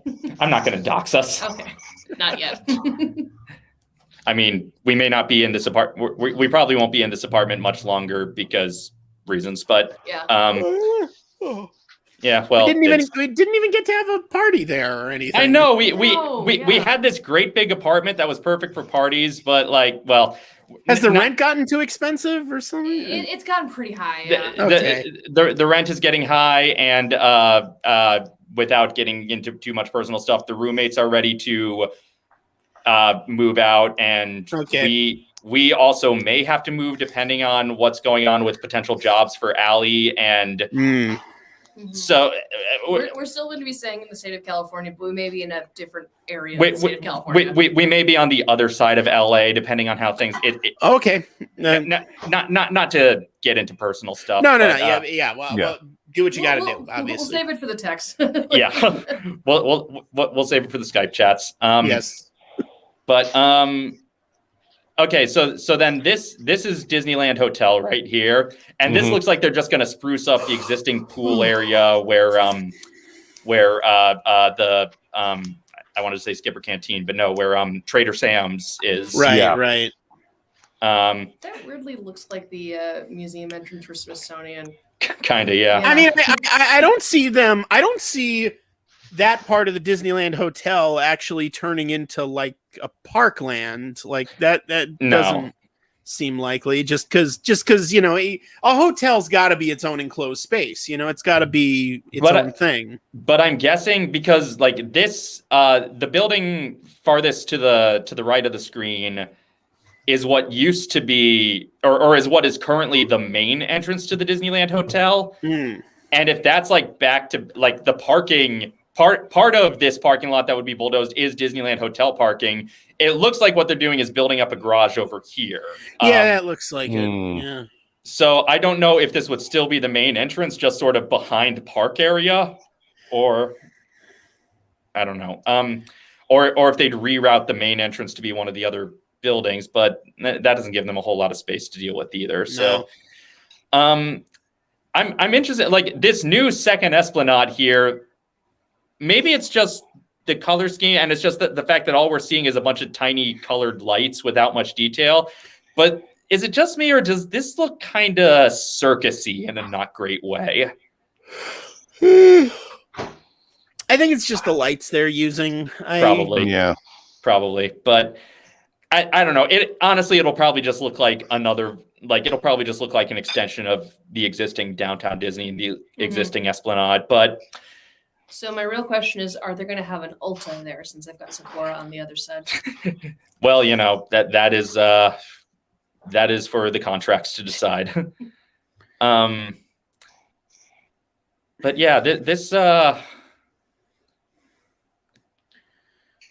So this is hotel. It looks like this is that sort of walkway back to the Lion King parking lot. That sort of bridge. Like right now, right around here is where the entrance, like the main entrance to what exists of Downtown Disney during pandemic, right, is right over here. And so this is a lot of space that is currently just walkway. Like it's got pleasant enough greenery, but it's not really anything. And if all they were announcing is just, we're going to decorate that walkway better, I'd be like, it's cool that that's happening, but why are you making a big deal about it? Yeah. So yeah, this definitely is. Thank you. This browser is not cooperating. Anyway, so this does look like some blend of Moana and Coco. A little bit of lava thrown in for good measure too. A little bit of lava. So this just occurred to me. What if they're at DCA on that island? What if they want to move Fantasmic there? Ooh, I like the sound of that. That could, that has potential, maybe. I don't know though. I feel like it doesn't seem likely now that I think about it, because the Disneyland location suits them basically. I also like the one advantage of doing that is they could actually build a space dedicated, build a space where they actually have seating dedicated for Fantasmic. Right. But they have such limited space. Yeah, I don't see it happening. They also it's also just a blue sky brain fart. It's also right across the street from World of Color, which is same park. So you know, they might do something different there if they were to do there might be some sort of spectacle. Well, if it's anything if this really is the Disney Sea volcano, they have a show that involves the volcano around the lake where it erupts as part of synchronized as part of a show that's going on. So there might be something they're doing with it. I can't really tell though if this is actually a volcano or just a mountain. Yeah. Totally thought you were playing a video game for a second. Hi, Zach. Hey, Zach. Hey, Zach. They're saying hi. Hello. Hi, twins. So yeah. Yeah. I was gonna say, just watch they fucking bring back Bugs Land. Only this time it's COVID bugs. It's So this virus. is very funny. The last park I went to before closing was Magic Mountain. It'll be the first park to go back to when it opens up again. Quite possibly, but what is very funny about that is the ride Apocalypse at Magic Mountain used to have this whole pre-show that involved like the aftermath of nuclear war. Ooh. And I feel like they changed that because there was a lot of anxiety around, the former supervillain in chief squaring off with certain people. Sure. So they changed it instead to like in the end of 2019 / beginning of 2020. I know they changed it to be a deadly virus has wiped out humanity. I knew it. I knew that's where this was going. That won't cause anxiety in 2020. Not even remotely.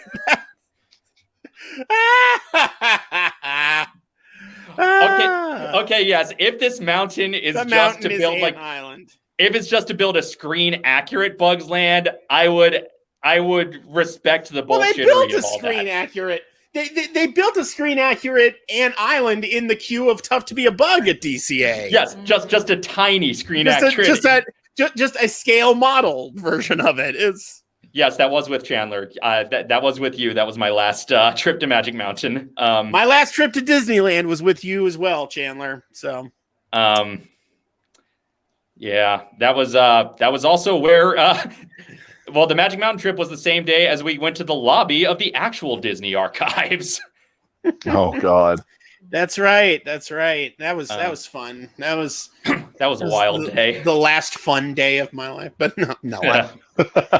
And selling mattresses. Oh, honey. I mean, yeah, we all wish Six Flags actually gave a shit about theming, but well, we wish they either gave a shit about theming or gave up exclusivity on the Warner Brothers licenses and release the Snyder ride.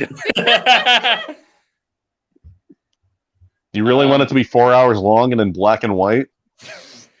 Release the Roadie Yeti. Oh my God, yes. What's that? No, that's what that fucking mountain is. It's the fucking mountain with the fixed Yeti, and they're not doing shit about it in Florida. What was that Onion article? No, they're finally building Beastly Kingdom. That's what that is. They're finally Beastly Kingdom. Only based on Raya and the Last Dragon or something. That would not be the craziest pitch. No. No, what was that Onion article years ago that was like, it was like every day Bill Watterson writes, draws, and then shreds a new Calvin and Hobbes without showing it to anyone. Yep. That would be what fixing the Yeti on this coast only would be. Yep. God.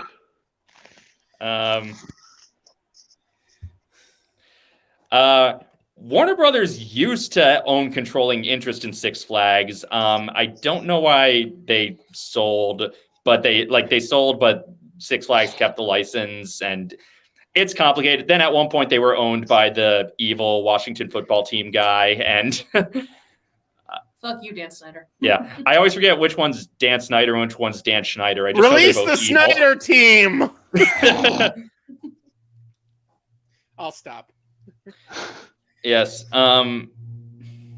Release the Muppet Vision. That's actually what's accurate. Yeah, true. Please. True. That's what's being inside the mountain. Is that Muppet is playing in there? But, release the Henson cut. Yes.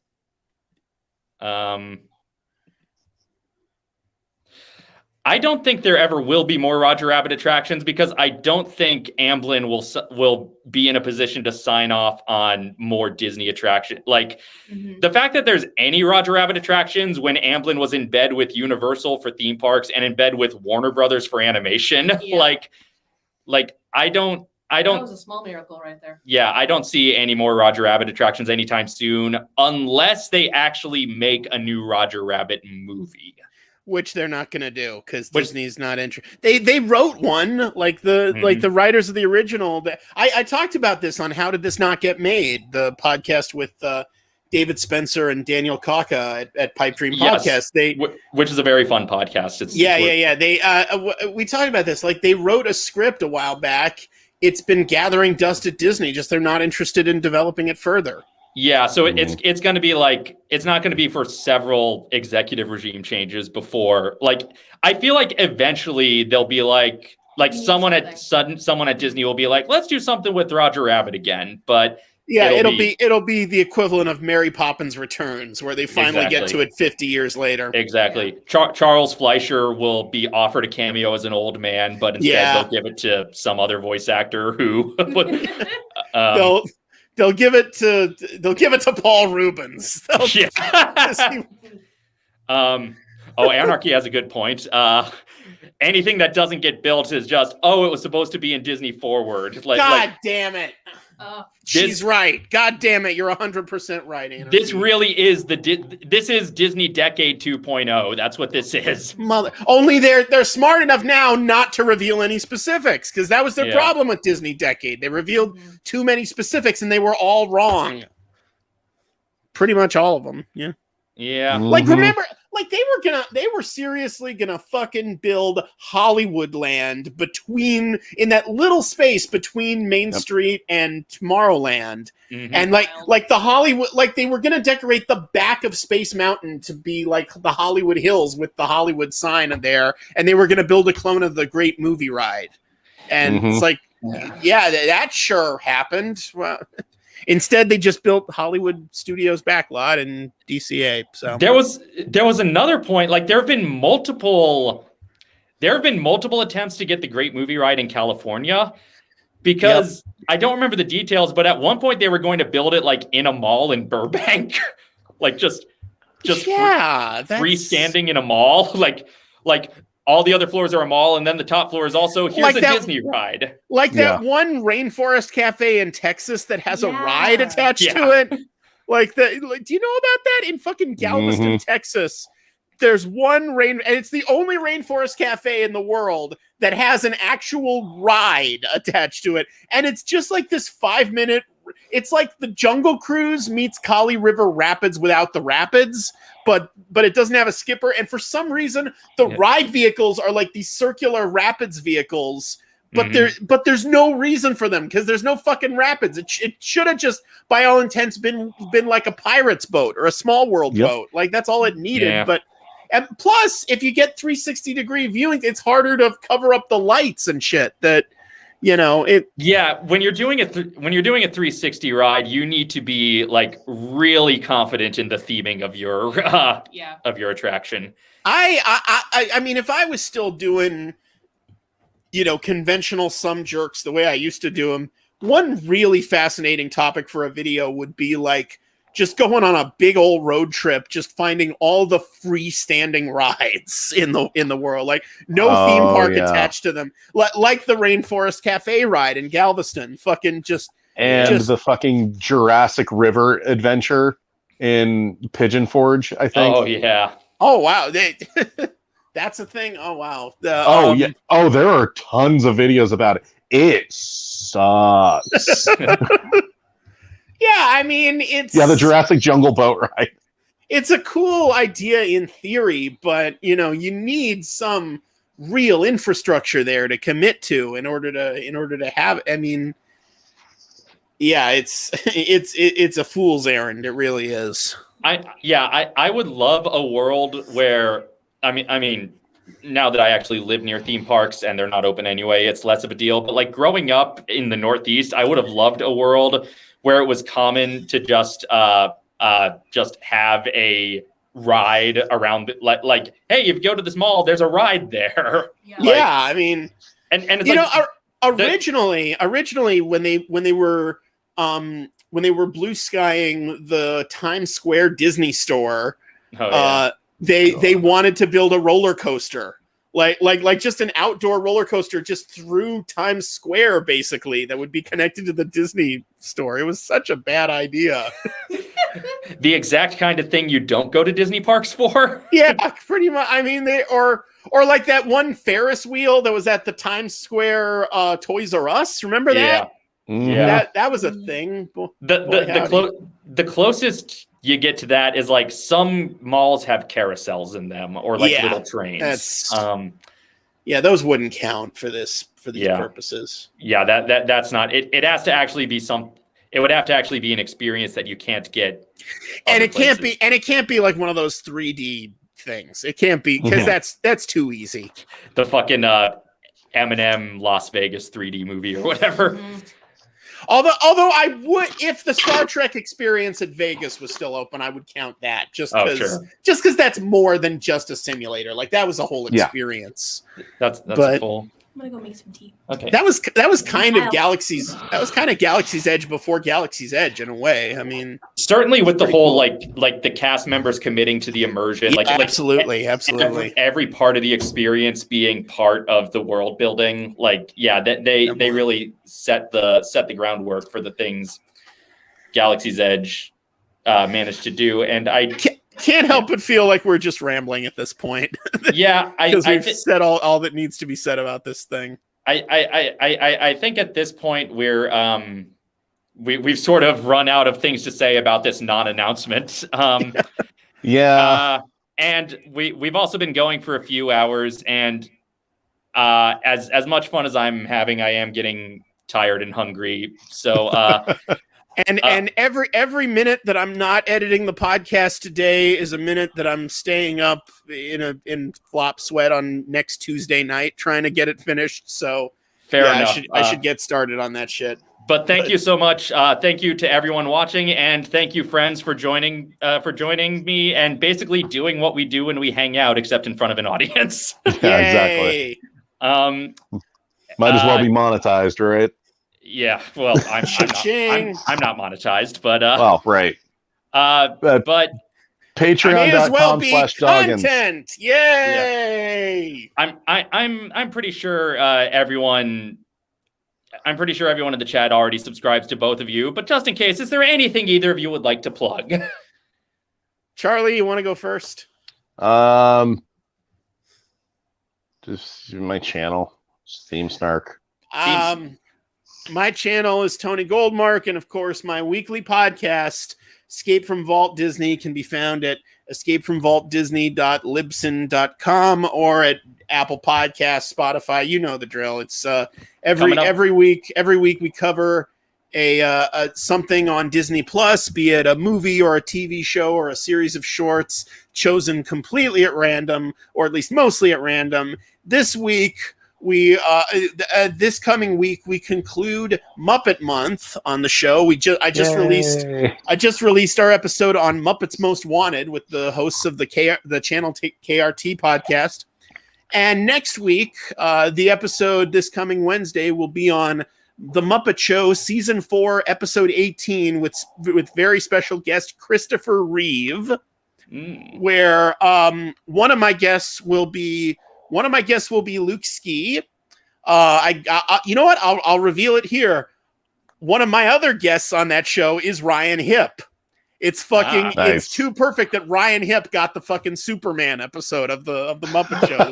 We got a genuine DC fanboy in there, and he was a last second replacement for one of my other guests who had to drop out for reasons I won't get into.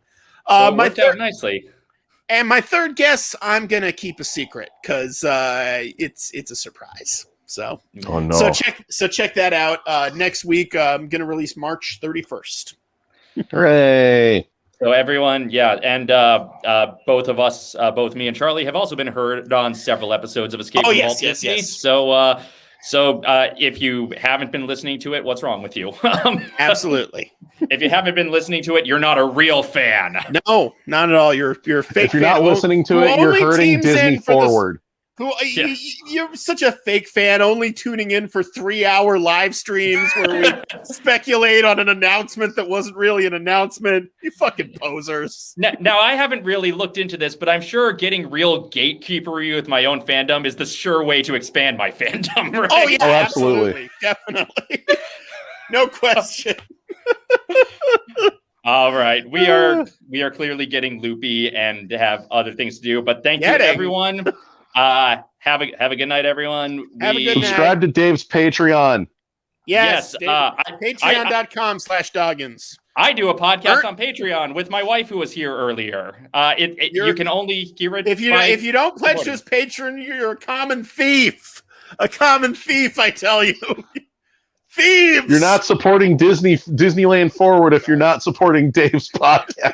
Support Dave Disneyland Forward.